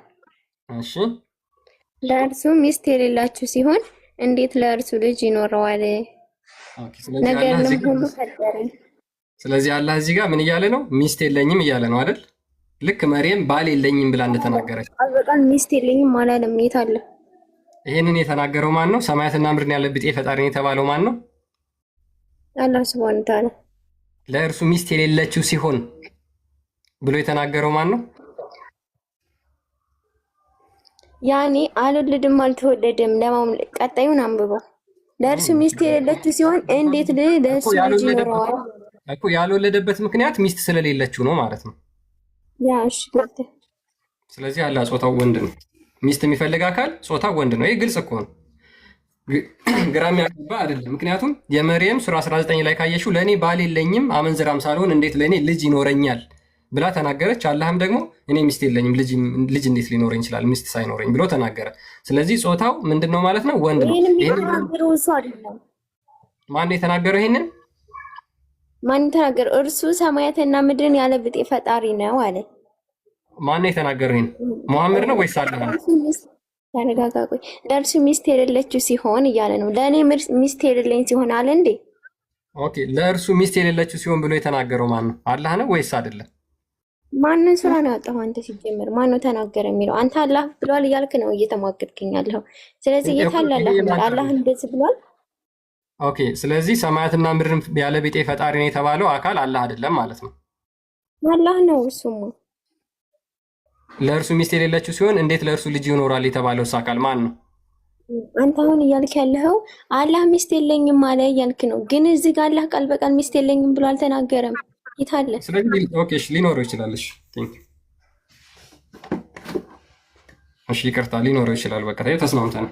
ኦኬ። እኔ ካድሽና አላህ የተናገረውን ለሙሐመድ ወረደለት ብለሽ የምታምኚውን ቁርአን ካድሽና ይሄን አላህ ቃል በቃል ለእኔ ሚስት የለኝም ብሎ አልተናገረም እያልሽ ነው አይደለ? ይሄው ቃሉ ግን ምን ይላል? ለእርሱ ሚስት የሌለችው ሲሆን አንዴ ቁጥብኝ። ለእርሱ ሚስት የሌለችው ሲሆን እንዴት ለእርሱ ልጅ ይኖረዋል? ነገርን ሁሉ ፈጠረ ተብሎ የተናገረው አካል አላህ አይደለም እያልሽ ነው። ስለዚህ አላህ ነው። ነገር ግን አላህ ሱብሃነሁ ወተዓላ አይደለም ቃል በቃል እኔ ሚስት የለኝም ማለት እያልክ ነው ያለኸው አንተ። አላህ ሱብሃነሁ ወተዓላ ይታለ። ስለ ቁርአን እንኳን አታውቁም። አሁን ትልቁ ችግር እኮ ሙስሊሞች አታውቁም። አላህ ራሱን ለምሳሌ እኛ እያለ ይናገራል፣ እነርሱ እያለ ይናገራል። ለምሳሌ አላህ ስለ ቁርአን እንኳን አጻጻፍ አታውቂም እንዴ እህታችን? ተይ እንጂ ራሱን በፈርስት ፐርሰን ይናገራል፣ በሰርድ ፐርሰን ይናገራል። አላህ ለምሳሌ ይህ ጌታቸው አላህ ነው ብሎ የተናገረው ማን ነው? አላህ አይደለም ማለት ነው። ይሄን የተናገረው ራሱን በሰከንድ እና በሰርድ ፐርሰን ሲናገር አላህ አይሆንም? ውሃ ማያነሳ ሙግት አትሟገቱ። ውሃ ማያነሳ ሙግት እሺ፣ ጥያቄ ተመልሶልሃል ማለት ነው። ኦኬ። ስለዚህ አላህ ጾታ አለው ማለት ነው አይደል? በዚህ ተስማምተናል። የምታነበው ሌላ ነው፣ አንተ ያልከው ሌላ ነው፣ የተጻፈው ነገር ደግሞ ሌላ ነው። አላህ ሱብሃነሁ ወተዓላ ቃል በቃል እኔ ሚስት የለኝም እያለ ነው እያልክ ያለው። ይሄንን አብራሪልኝ። እሺ፣ ጥያቄ ልጠይቅኝ። አብራሪ። ሳታብራሪ አትሄጂም ማለት አብራሪ። እኔ ቁርአን አንቀጽ አብራሪ ማለት አብራሪልኝ። አንተ ልክ አይደለም ነው ያልሽው አይደለ? ስለዚህ ይህን አስረጅኝ። ኖ አንተ እየተናገርክ ያለው አላህ ሱብሃነሁ ወተዓላ ቃል በቃል እኔ ሚስት የለኝም እያለ ነው እያልክ ነው። ይሄንን የቁርአን አንቀጽ ይሄ ለእርሱ ሚስት የሌለችው ሲሆን እንዴት ልጅ ይኖረው የሚለውን እዚህ ጋር የሚያሳየን አላህ ሱብሃነሁ ወተዓላ አልወለደም ለሚለው ነው። ልጅ እንዴት ሊኖረዋል ሚስት የለውም እያለ ነው።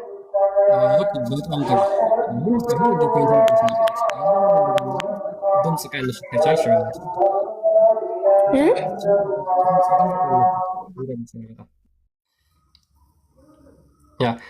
ሉክ እዚህ ጋር መጀመሪያ ከ100 እንዲያውም ጀምራችሁ ብታነቡት ወንዶች ልጆችና ሴቶች ልጆችን ያለ እውቀት ለእርሱ ቀጠፉ ይላል። ስለዚህ አላህ ወንዶችና ሴቶች ልጆች አሉ ብለው ተናገሩ ከሃዲዎች። ስለዚህ እነሱ የጠየቁት አላህ ልጆች አሉት ነው እንጂ ሚስት የለውም ወይስ አለው ብለው አይደለም የጠየቁት። አላህ ደግሞ እኔ ልጅ የለኝም፣ ልጅ የሌለኝ ምክንያት ለምንድን ነው አለ? ሚስት ስለሌለኝ ነው ብሎ መለሰ ማለት ነው። እዚህ ጋር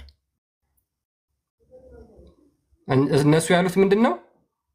ወንዶችና ሴቶች ልጆች አሉት ብለው ከተናገሩ በኋላ አላህ አይ ልጅ የለኝም ብሎ አይደለም የመለሰው። መልሱ ምንድን ነው? ሚስት የለኝም፣ ሚስት ስለሌለኝ እንዴት ልጅ ይኖረኛል ብሎ ነው የቀጠለው ማለት ነው። መጀመሪያ እነሱ የተናገሩት ሚስት አለ ወይስ የለውም ብለው አይደለም።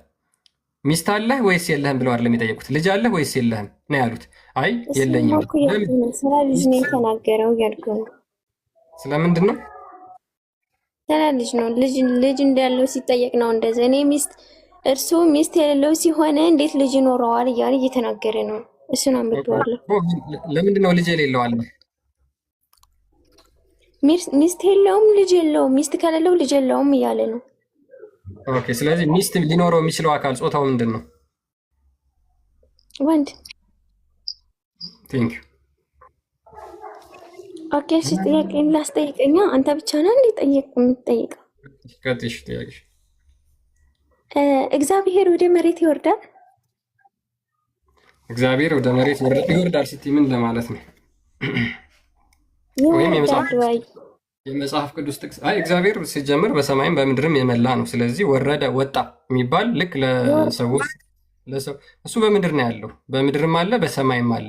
በየትኛው በሁሉም ቦታ አለ። ለምሳሌ መዝሙረኛው ዳዊት መዝሙር 39 ከቁጥር 7 ጀምሮ ሰማይ ለሱ ዙፋኑ ነው እኮ ምን ማለት ነው የሚለውን ያንን እንመጣለን ማለት ነው። አሁን አንድ ጥያቄሽን የመጀመሪያ ጥያቄ ጠይቅ እኮ ይወርዳል ስትይ ምን እየተናገርሽለት ነው? ለምሳሌ እሱ በአንድ ቦታ ብቻ ተገድቦ ከዛ በኋላ ወደ ሌለበት ቦታ ይመጣል እያልሽ ነው?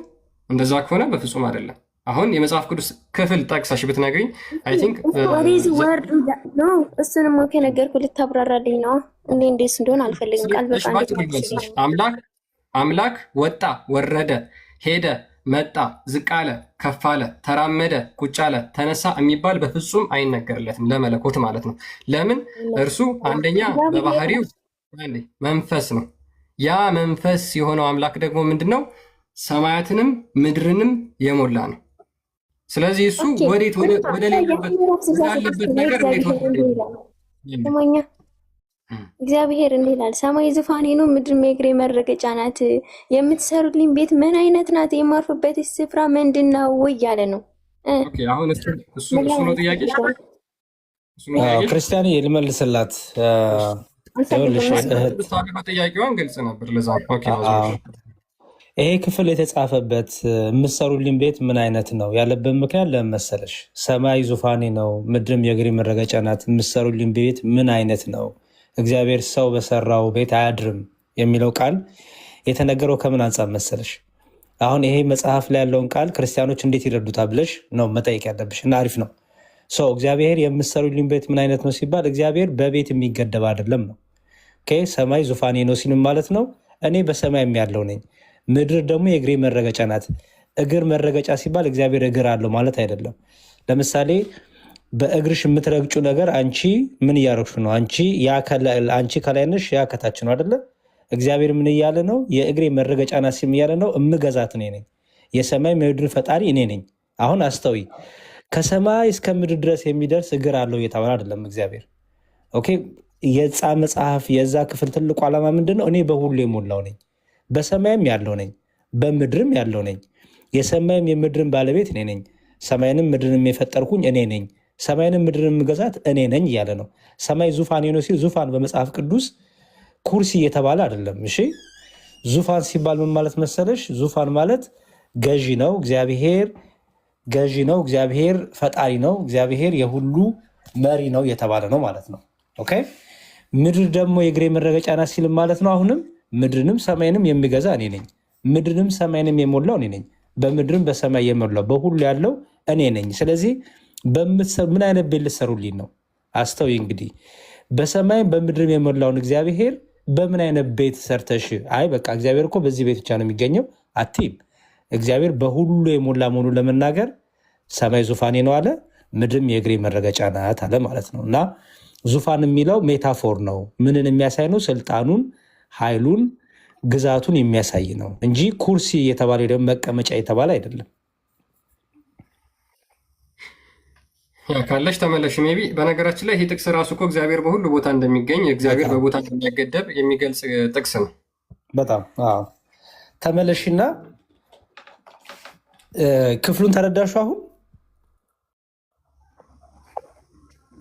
ግን ማረፊያ ለምን አስፈልገው? ምን አይነት ቤት ምንድን ነው? ማረፍ ቤት ምንድን ነው እያለ ነው። ቤት ሊሰሩ ተነስተው ነው ለእግዚአብሔር። እነዛ ይኸውልሽ የክፍሉ ታሪክ ስታነቢው ለእግዚአብሔር ቤት ሊሰሩ ለእግዚአብሔር መቅደስ ሊሰሩ ተነሱ። ቤት ይሰራለታል። አዎ ቤት ይሰራለታል ማለት መሰለሽ ክርስቲያኖች የሚሰበሰቡበት። ቋንዴ ስምኛ ልንገርሽ። አሁን ለምሳሌ ቤተክርስቲያን አናደለኛ ቤተክርስቲያን ብለን እኮ ቤተክርስቲያን እንሄዳለን። ቤተክርስቲያን የምንሄድበት ምክንያት መሰለሽ እግዚአብሔር በሁሉ የሞላ ስለሆነ። አንደኛ ለምሳሌ እኔ ቤቴ አለኝ። ከእኔ ቤት ደግሞ የተለየ ክርስቲያኖች የሚሰባሰቡበት ሁሉ ክርስቲያኖች እየመጡ የሚዘምሩበት፣ የሚያመልኩበት፣ የሚሰግዱበት፣ ጸሎታቸውን ስለታቸውን የሚያደርሱበት የተለየ ቤት አለ። ያ የእግዚአብሔር ቤት እንለዋለን። ለምን? ክርስቲያኖች ሁሉ ተሰብስበው በአንድነት በህብረት አምልኮን ፈጽሙበት ነው። ለምሳሌ እኔ ቤት አለኝ። እኔ ቤት ግን በምድር ላይ ያሉት ወይም በከተማው ያሉት ክርስቲያኖች መጥተው እኔ ቤት አይሰበሰቡም። ምክንያቱም የእኔ ቤት መኖሪያ ቤት ነው እንጂ የክርስቲያኖች ሁሉ መሰብሰቢያ ቤት አይደለም። የክርስቲያኖች ሁሉ የምንሰበሰብበት ቤተ ክርስቲያን አለን። ያንን የእግዚአብሔር ቤት እንለዋለን። የእግዚአብሔር ቤት ያለበት ምክንያት ለምንድነው? እግዚአብሔር በዛ ብቻ ይገኛል እያለን ሳይሆን መንፈሱ፣ ጸጋው፣ በረከቱ በአንድ ላይ ሆነን እግዚአብሔርን የምንለምንበት ስለሆነ አዎ እግዚአብሔር የእግዚአብሔር ቤት ለም ቤተክርስቲያን አለን። ያ ግን በዛ ብቻ የተገደበ ነው አይደለም። በቤቴም ጸሎት አደርጋለሁ፣ ምክንያቱም እግዚአብሔር ቤቴም አለ። በየሄድኩበት መኪናም እየነዳው ጸሎት አደርጋለሁ፣ እግዚአብሔር በሁሉ የሞላ ስለሆነ ማለት ነው። አሁንስ ኢየሱስ አምላክ ነው። እሺ ኢየሱስ አምላክ ነው። እስቲ ክርስቲያን የአሁኑን ክፈተው። አንዴ ፕሊዝ ትጨርስና እሷ ስርዓት እኮ የሚባል ነገር አለ። ፕሊዝ አንዴ እሷን ጨርስና ከዛ በቃ ጨርሰናል ሲባል ደግሞ ወደ አንተ እንመጣለን። ዝም ብሎ በመሀል አይገባም። ሰው እያወራ ስለሆነ በጣም ሪስፔክት ስለሆኑ ጥሩ ነው። እሺ ክርስቲያን ቀጥል። በቃ ያወራት በቃ ይበቃሻል። አንዴ እንመለስ፣ ወደኛ ቶፒክ ደግሞ እንመለስና ከዛ ትጠይቂያለሽ። ኦኬ እሺ፣ ወደ ርዕሳችን እንመለስና አቡኪ ከአንተ ጋር ልቀጥል። እስኪ ከእሷ ጋር ጨርሻለሁ ኦልሞስት። ኦኬ የአሁኑ ፖይንት ላይ ለማውራት ነበረ። ካልተመቻችሁ ችግር የለውም። ወደ እኛ ጥያቄ እንመለስና አላህ ክፍል አካላቶች አሉት ብለህ ታምናለህ? ምን አልከኝ?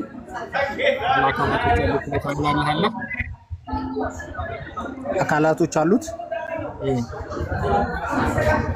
አይ ከእሷ ጋር ስታወሩ የነበረውን ፖይንት አንፋል ላይ ክፈተውና እንየው። ችግር የለውም። ከዛ በኋላ ስለ አካላቶቹ እናወራለን። የተነሳሁት ከዛ ስለሆነ ከመሀል ቆርጠን ከምንነሳ ከመጀመሪያው እንነሳና አካላቶች ይገለጻል ብለህ ታምናለህ? አካላቶች ስትል እንዴት ነው? ከሰው ጋር የሚመሳሰል አካላቶች ነው ወይስ እንዴት ነው? የራሱን የሚመስል ራሱን የሚመስል አዎ፣ ራሱ በገለጻቸው መልኩ አዎ አምናለሁ። ለምሳሌ እግር አለው። ምን አልከኝ? እግር አለው ለምሳሌ። አዎ ከተጻፈ እግር አለው ተብሎ ከተጻፈ አዎ አምናለሁ። እግር ምን ማለት ነው? ምን አልከኝ? እግር ጥቅሙ ምንድነው? ለአላህ ምን ያደርግለታል? እግር ሲባል አሁን እንዳንተ አይነት እግር አለው ማለት አይደለም። እግር ሲባል ራሱን ምን አልከኝ? እኔ ጋር እያመሳሰልክ ያለው አንተ ነህ። ከኔ ጋር አታመሳሰል። መጀመሪያ በጣም ጫጫታ ይቅርታ፣ በጣም ጫጫታ ቦታ ነው። ወጣ ማለት የምትችል ከሆነ ኢንኬዝ እስኪ ሞክር። በጣም ዲስተርብ ያደርጋል። ሉክ አሁን አይምሮ ላይ እየመጣ ያለው የራስህ እግር ስለሆነ እኮ ነው። ትልቁ ችግሩ ስላላህ እግር ስትጠየቁ ጭንቅላታችሁ ላይ የሚመጣው የእናንተ እግር ነው። የእናንተ እግር ነው። አንድ ነገር መግባባት አለብን። አሁን አንተ የምትላቸው አንተ የምታስባቸው አካላቶች ምናልባት በስም ስለተጠቀሰ እግር ነው ተብሎ በእግር ስለተጠቀሰ ያሰብኩትን በምን አወቅ አቡኪ? ለምሳሌ አሁን አንተ አላህ ሰሚ ነው ጆሮ አለው ስትል፣ ለምሳሌ አላህ ሰሚ ነው የሚሰማው በምንድን ነው? በጆሮ ነው። ይሄ ጆሮ ሲባል ደግሞ ቀጥታ አንተ ሪትላቲ የምትወስደው ወዴት ነው? ወደ አንተ ምን አይነት ጆሮ አለው ብለህ ስትጠይቀኝ እንዳንተ አቡኪ እኔ ማስበውን አንተ አታውቅም። ራስን የወሰድከው እየመጣብህ እያቃጨለብህ ያለው የራስህ ጆሮ ነው። አላህ ጆሮ ኩሽንን ተቀጥል አንተ የሚለው እየጮህብህ ነው። አሁን እኮ አንተ ምንድነው ተጨንቀሃል። አሁን የራስህ ጆሮ ነው የሚመጣው። አላህ ጆሮ አይደለም። አንተ ቀጥታ ወደ ጥያቄው ግባ እኮ እኔ እንደዛ አልካት በለኛ። ያላልኩህን ያልጠየቅኩህን ለምን ትለኛለህ? አንተ ነህ እኮ አሁን እያመሳሰልክ ሮጠህ እያመሳሰልክ ያለው አንተ ነህ። ያላሰብኩትን ላወራ ያልፈለግኩትን እያወራህልኝ ያለኸው አንተ ነህ። ስለዚህ እኔ የጠየኩህ ስለ ሰው እግር ወይም ስለ ሰው እጅ ሳይሆን ስለ አላህ እግር፣ ስለ አላህ እጅ ነው የጠየኩት። ስለዚህ የአላህን እንዳላህ አርጋ አብራራልኝ። አይመሳሰልም፣ ከኛ ጋር አይመሳሰልም። ከፈለክ ወደዛ መምጣት እንችላለን። መመሳሰል ራሱ ምን ማለት ነው? መመሳሰል አለመመሳሰል ራሱ ምን ማለት ነው የሚለውን ማውራት እንችላለን። ችግር የለውም። እግር የሚባለውን ግን እስኪ አላህ እግር አለው ሲባል ምን ማለት ነው አቡኪ? ይህንን አሁን የሰው ይመስላል ምናምን ሳትለኝ አላህ ራሱ የቻለ ማለት ነው። አላህ እግር አለው ተብሎ ቁርአን ላይ ተገልጿል። እሺ የተገለጹትን አካላት ንገረኝ። ኖ አይ አንተ ነህ እኮ የተገለጹ እነዚህ ነገራቶች አሉና በእነዚህ ታምናለህ እያልከኝ ነው ያለኸው። ስለዚህ አንተ ተገልጿል የምትላቸውን ንገረኝ። ይሄ ተገልጿል እዚህ ጋር አለ፣ ይሄ ተገልጿል እዚህ ጋር አለ፣ ይሄ ተገልጿል እዚህ ጋር አለ ብዬ እኔ አልነግርህም። ለምን? የምታመልከውን አምላክ የማወቅ ግዴታ ያለብህ አንተ ስለሆንክ ማለት ነው። ይኸውልህ አንድ ያልተግባባነው ነገር አለ ክርስቲያንዬ። አንተ ይኸውልህ አንድ እንስማማና ተገልጸዋል እነዚህ አካላቶች ተገልጸዋል ብለህ ስትለኝ እንትን እያልከኝ እያጋጨህብኝ ነው። አንተ በምንድን ነው አሁን አንተ አምላክ ጆሮ አለው ስለ ማለት አላህ አምላክ ጆሮ አለው ስትለኝ አንዴ ፕሊስ። በጣም ጥሩ። አንተ የምታመልከውን አምላክ የተገለጹትን የአካላት ክፍል ብዛት ንገረኝ። አንተ ቀጥል። ቁርአን ላይ የተገለጹ አሉ። ቁርአን ላይ አላህ ሰሚ ነው ይባላል። አላህ አዳማጭ ነው ይሰማል ሲባል የሚሰማው በጆሮ ነው። ገብተዋል አይደለ? አላህ እግር አለው ሲባል ምን አይነት እግር አለው ተብሎ እንደዚህ አይነት እግር አለው ተብሎ ቁርአን ላይ የተገለጸ ነገር የለውም። አላህ እግር አለው በቃ ከላስ አለቀ። አላህ እጅ አለው ሲባል በቃ ራሱን የሚመስል እጅ አለው፣ ከሰው ጋር የሚመሳሰል እጅ አይደለም። ይሄ ነው አሁን የሆነ ከራሳችን ጋር እያመሳሰል ነው እንደዚህ ነው እንትን እያልን ያለ ነው ማለት ነው። አየህ በቃ እንደሱ ተናገር። እያመሳሰልከው ነው ራስህ። እንደዚህ ራስን ስትችለህ ስትናገረው በጣም ጥሩ ነው። ለዛ ነው አላህ እግር አለው ሲባል እንደው ከራሳችን ጋር እያመሳሰል ነው። አቡኪ የምታመልከውን አምላክ እኮ አንተ ነህ የምታውቀው፣ እኔ አይደለሁም።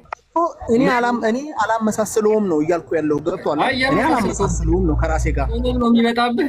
ስለ አላህ እግር ስታስብ የአንተን እግር ጎንበስ ብለህ እያየህ ነው ችግር የሆነብህ አሁን። ስለ እኔ እግር ስለ አንተ እግር አላወራሁማ። አሁን ይህን በምን ማወቅና ማረጋገጥ ትችላለህ? እኔ ስለ አላህ እግር አወራሁ እንጂ ስለ እኔ እግር ወይም ስለ አንተ እግር አላወራሁም። አንተ ግን ደጋግመህ ስለ አላህ እግር ስጠይቅ ደጋግመህ ካላመሳሰልከው ራሱን ያጸደቀበት መልኩ አንተ ካላመሳሰልከው በቃ ልክ ነህ። የምትገልጻቸው ወደ ማመሳሰሉ እንምጣና ለምን እዚህ ላይ መለጠፍ እኮ ይቻላል። አላህ ስንት እጅ ነው ያለው? ምን አልከኝ? ስንት እጅ ነው ያለው አላህ?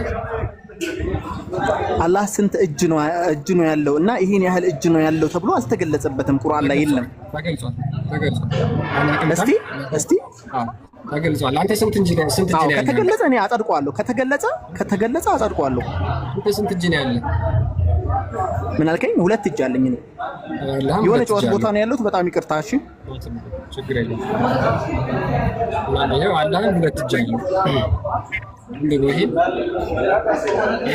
በሁለት እጆቼ ለፈጠርኩት ከመስገድ ምን ከለከለህ ይላል። ስለዚህ አላህ ስንት እጅ አለው ማለት ነው? 2 እጅ አለው ብሎ እዛ ጋር ከገለጸልኝ 2 እጅ አለው። ይሄ እጅ የኔ እጅ ነው ማለት አይደለም። ወይ ችግር የለውም፣ ችግር የለውም። አንተ ስንት እጅ ነው ያለው? 2 እጅ አለኝ። አላህ ስንት እጅ ነው ያለው? አሃ ከኔ ጋር ልታመሳስለው ነው። እኔ ጨነቀ ተጨነቅ። ስንት እጅ ነው ያለው አንተ? 2 እጅ። አላህ ስንት እጅ ነው ያለው? አይ እኔ ይኸውልህ ወንድሜ እንደዚህ ተጨነቅ ምናምን ከሌላዎቹ ጋር ፖለቲካ መሰራውን ከኔ ጋር አሰራ። ምክንያቱም እኔ ጨዋታ ቦታ ስላለኝ ነው እንጂ የማይመቸው ይሄ አትጨናነቅ ምናምን የሚል ፖለቲካ ወደ ፖይንቱ ግባ። እኔ ወንድም በነገራችን ላይ ፖለቲካ በጣም የምጠላው ነገር ነው። ያንን ማድረግ አልፈልግም። ግን አንተ ታዲያ ተጨነቅ ምናምን ነገር እያልክ እያወራ ስለሆነ ነው። ለመናገር ፈራህ? ስንት እጅ ነው ያለህ አንተ? ኖ ለምን ፈራለሁ? የተገልጸ አሁን ይሄ ቁርአን ላይ ነው አይደለ? ይሄ ቁርአን ላይ ተገልጿል። በሁለት እጆቼ ፈጠርኳቸው ሲል በቃ ተገልጿል ኦልሬዲ። ምንድነው በቃ እሺ፣ በጣም ተስማማ። አንተ 2 እጅ አለህ፣ አላህም 2 እጅ አለው። አንተ ለምን ትለኛለህ? አይ በጣም ደጋግመህ ግዴታ ከኔ ጋር የኛን አይመስልም ስትል ስለነበር አንተ ያ ለምሳሌ አሁን እኔ 2 እጅ አለኝ እሱ 2 እጅ አለው ማለት እኔ ሌሎች በ2 እጆች የምሰራውን ስራ እሱም በ2 እጆቹ ይሰራል እንደማለት አይደለም። እሺ የማይመሳሰል በቁጥር ነው ወይስ በፈንክሽን ነው? በምንም ነው። አሁን ለምሳሌ 2 እጆች አሉት ሲባል ይሄ ከኔ ጋር ልታመሳስሉ የፈለግከውን ነገር አይደለም። በቃ ራሱን የሚመስል 2 እጅ አለው። ራሱን የሚመስል 2 እጅ አለው። የኔን ይመስላል ማለት አይደለም። 2 እጆቹ አንዴ የማይመሳሰለው በምንድን ነው? አመሳስሉኝ ስላላለ እኮ በምንድን ነው የማይመሳሰለው? በቁጥር ነው ወይስ በፈንክሽን? አንተ በቁጥር ነው ልታመሳስለው የቻልከው። ለምሳሌ አሁን በቁጥር ከኔ ጋር በቁጥር እኩል ሆነና አላልኩም።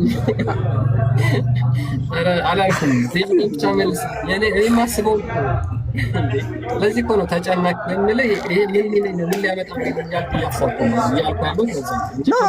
እኔ እስካሁን ድረስ እንደዚህ አይነት ምንም አላሰብኩም ነበረ። እሺ ቀጥል፣ አንተ ቀጥል፣ ችግር የለውም እኮ ችግር የለውም። አሁን አንተ ያለህ እጅ ከማንም ጋር ከፍጥረት ጋር አይመሳሰልም ማለት አይደለ? ያ የማይመሳሰለው በምንድን ነው? እኔ ጥያቄ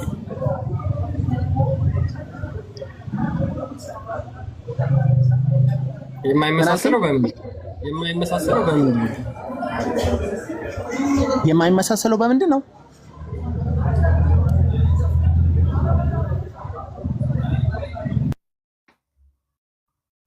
ያ አይ የኔ መጮህ ምናምን ሳይሆን በጣም የሚረብሽ ቦታ ስላለ ነው እሱ። አይ ቲንክ እና ወይ ማስተካከል የምትችልበት ቦታ ስትሆን ማውራት እንችላለን። በጣም ይረብሻል።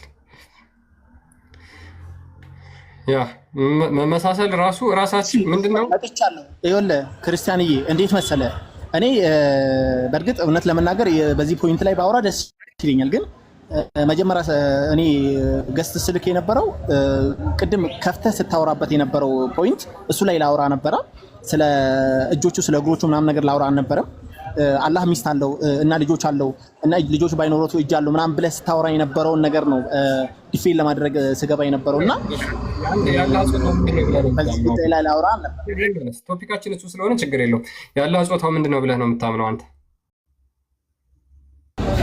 ጾታ አለው ተብሎ ተገልጿል። እዛ ላይ ጾታ አለው ተብሎ አልተገለጸም ወይም ተገልጿል። ከተገለጸ ያልተገለጸው ነገር ለምንድን ነው እንደተገለጸ አድርገህ የምታወራው? እየጠየኩት ነው ጥያቄ። ጾታ አለው ወይስ የለውም? አምላክ ጾታ አለው የለውም ተብሎ ቁርአን ላይ ከተገለጸ ይኸውልህ፣ አምላክ ጾታ አለው ብሎ ቁርአን ላይ ቢገለጽ እኔ አጸድቀዋለሁ። ግን ይሄ ስለ ጾታ ምናምን ነገር ቁርአን ላይ የለም። ኦኬ። ስለዚህ አላህ ጾታ ሊኖረውም ላይኖረውም ይችላል። ሊኖረውም ላይኖረውም ይችላል ተብሎ ከተገለጸ እንደዛው ነው እኔ የምገልጸው። ኦኬ። አንተ የምታመልከው የተገለጸውን አካል ብቻ ነው ወይስ ያልተገለጹትን አካል ታመልካለህ ወይስ አታመልክም? ያልተገለጹ አካሎች አሉ። ኦኬ። ኦኬ በጣም ጥሩ። ስለዚህ የምታመልከው የተገለጹትን አካላት ብቻ ነው ማለት ነው። ኦኬ በአካል ደረጃ ነው። አንተ ለምሳሌ እነዚህ አካላቶች በአካል ደረጃ ስለተጠቀሱ እና ያልተጠቀሱትም አካሎች አሉና እነሱንም ታመልካለህ እንደማለት ነው አይደለም?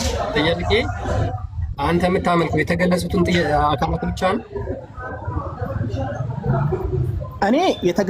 እኔ የማመልከው ቁርአን ላይ ነው። ቁርአን ላይ የተገለጹ ነገራቶች በሙሉ ከተገለጸ አመልከዋለሁ።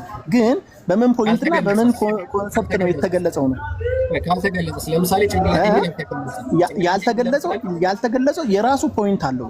ያልተገለጸበት የራሱ የሆነ ፖይንት አለው። የራሱ የሆነ አለበት እንትን። እሺ ችግር የለም። ስለዚህ የምታመልከው የተገለጹትን ብቻ ነው ማለት ነው። የምታመልከው የተገለጹትን ብቻ ነው ብለህ ሊሚት ልትሰጠው አትችልም። ምክንያቱም እኔ ቁርአንን ነው የምከተለው። ገብቶሃል አይደለ? ቁርአንን እስከመከተል ድረስ ቁርአን ላይ የተገለጹትን በጠቅላላ አንተ አልተገለጸም ተገልጿል የምትለውን ነገር ሳይሆን ቁርአን ላይ የተገለጸውን በጠቅላላ አመልከዋለሁ። ስለዚህ ሉክ የተገለጸው አምላክህ ባት ተገልጿል፣ ባት ታመልካለህ። እግር ተገልጿል፣ እግር ታመልካለህ።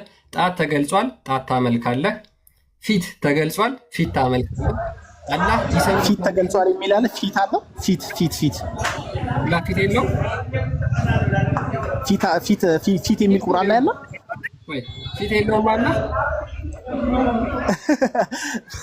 ፊት የሚል ቁርአን ላይ አለ። ቁርአን ላይ ፊት የሚል እኔ አለውም ብትለኝ የለውም ብትለኝ ይስማማኛል። ኖ የሌለውና ያለውን ነገር ለይተህ ነው እኔን መጠየቅ ያለብህ እኮ። አንተ የለውም ብለህ ነው እስከዛሬ ስታመልክ የነበር ወይስ አለው ብለህ ነው ስታመልክ የነበር? እኔ ለምዶ ብትጠይቀኝ ኦኬ። ስለዚህ እስካሁን ስታመልክ የነበረው ፊት የሌለው አምላክ ነበር ማለት ነው። ፊት የሌለው እና ፊት ያለው ምናምን ብለህ ከገለጽክ ቁርአን ላይ ነው እኔ አሁን እስካሁን ድረስ ፖይንቱን ክፍት አድርገህ እንትን እያደረክ ያለኸው። ስለዚህ ቁርአን ላይ ፊት አለው ተብሎ ተገልጿል ወይ ነው? ኦኬ። ቢኖረው ያንን ፊቱን ታመልካለህ ማለት ነው። ቢኖረው ፊውቸር ነው። ኦኬ ችግር የለም። ቅድምም ቢኖረው እያልክ ነው። ሚስቱ ቢኖረው ብለህ ነው ስታወራም የነበረው ቅድምም ራሱ ማለት ነው። ገብቶሃል አይደል? የልህቅናና የልግስና ባለቤት የሆነው የጌታ ፊት ብቻ ይቀራል ይላል። ስለዚህ አላህ ፊት የጌታ ፊትም ሲል ምን ለማለት ፈልጎ ነው? ኦኬ ምን ለማለት ሊትራሊ ፊት ነው አይደለም? ሊትራሊ ፊት ነው አይደለም? ምንድነው ፊት ለማለት ፈልጎ ነው?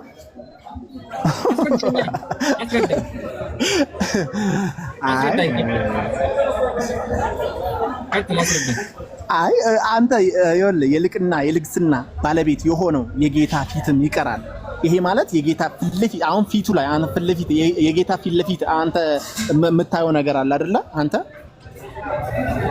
ፊት ነው የሚለው ፊት ለፊት ነው የሚለው የሆነው የጌታ ፊትም ይቀራል። የጌታ ፊት ነው የሚለው ፊት ለፊት ነው። ይሄ ፊት ነው የሚለው ፊት ለፊት አንተ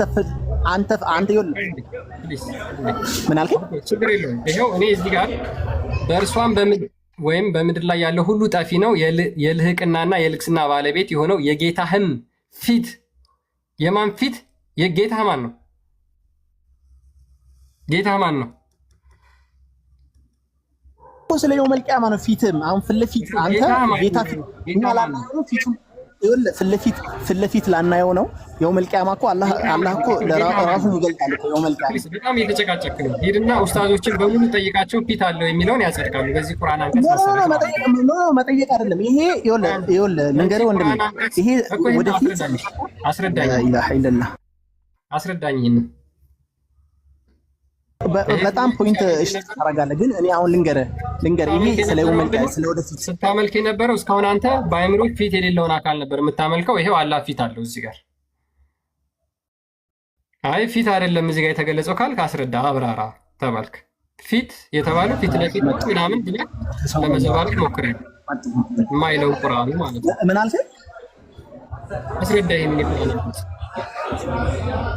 እኮ ፊት ሲል አሁን ይኸውልህ የጌታ ፊትም ይቀራል ሲል አሁን የውመል ቂያማ ገብቶሃል አይደል? የውመል ቂያማ አላህ እናየዋለን፣ በዛት እንደዚህ እናየዋለን አላህን። ገብቶሃል አይደል? ይሄ ስለ የውመል ቂያማ ነው። የጌታ ፊት ምን ማለት ነው እኮ? ፊቱን አሁን ፊት ሲባል ይሄ አንተ የምታስበው አይነት ፊት አይደለም። የጌታ ፊት ምን ማለት ነው? አሁን እኔ የማጸድቀው አንዴ ስማኝ። አንተ ቁርአን ላይ አላህ ፊትም አለው ብለህ ስማኝ፣ አላህ ፊትም አለው ብለህ ስታቀርብልኝ ፊትም አለው። አዎ ፊትም አለው። ይኸውልህ ፊትም አለው። ይኸውልህ በቃ ሚውት አድርግ ፕሊስ፣ በእናትህ ሚውት አድርግ። በቃ ማለት ጉንጫ አልፋ ክርክር አታድርጉት። አላህ ፊት አለው ብላችሁ ታምናላችሁ ሙስሊሞች። ይህንን የቁርአን አንቀጽ በመጠቀም ሊቃውንቶቻችሁ ለአላህ ፊት የሚባል አካል እናጸድቃለን ብለው ይናገራሉ። አንድ ነገር ወቅ ፊትም በቃ በእናትህ ሚውት አድርግ። ምንም የምታውቀው ነገር የለም። በቃ የምታውቁት ነገር የለም ሙስሊሞች። አንተ የምታመልከው እስከዛሬ የነበረው ምንድነው? ፊት የለውም ግን ጆሮ አለው። ጆሮ ምኑ ላይ እንደተገጠመ አታውቅም። አንተ ለአምላክ የምትገጣጥመው አንተ ማን ስለሆንክ ነው? ገብቶሃል? ማንም እኮ አይደለም ፊት የምትገጣጥመው። ግን ጆሮ ምናምን ስትል ነበረ። አንድ ማስረጃ አላህ ጆሮ አለው የሚል የለም ቁርአን ላይ። ማስረጃ ታመጣለህ? አንድ ማስረጃ ቁርአን ላይ አላህ ጆሮ የሚል አካል አልተገለጸለትም፣ አልተነገረለትም። ሲባል አንተ በምን ነው የምትሰማው? በጣም ጥሩ።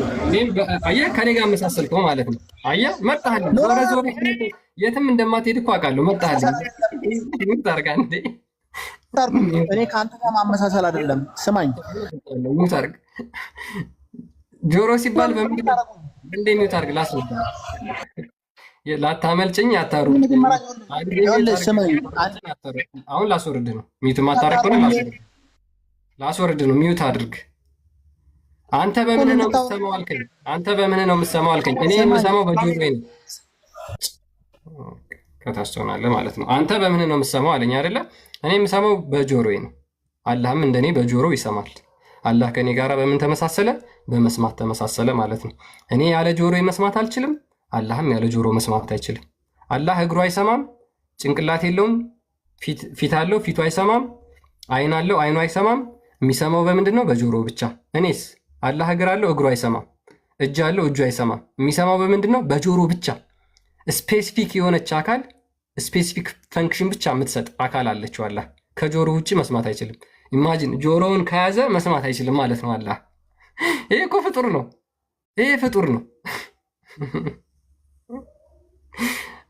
አይ ሙስሊሞች ፍጡር ነው የምታመልኩት። ለአምላክ አንዲት አካል ሰጣችሁ ከዛ የሚገለገለው በእሷ ብቻ ነው ብላችሁ የምታምኑ ከሆነ የምታመልኩት ፍጡር ነው፣ ሌላ አይደለም። እንዴ እኔ ጆሮዬን ከያዝኩ መስማት አልችልም፣ አላህም ጆሮውን ከያዘ መስማት አይችልም።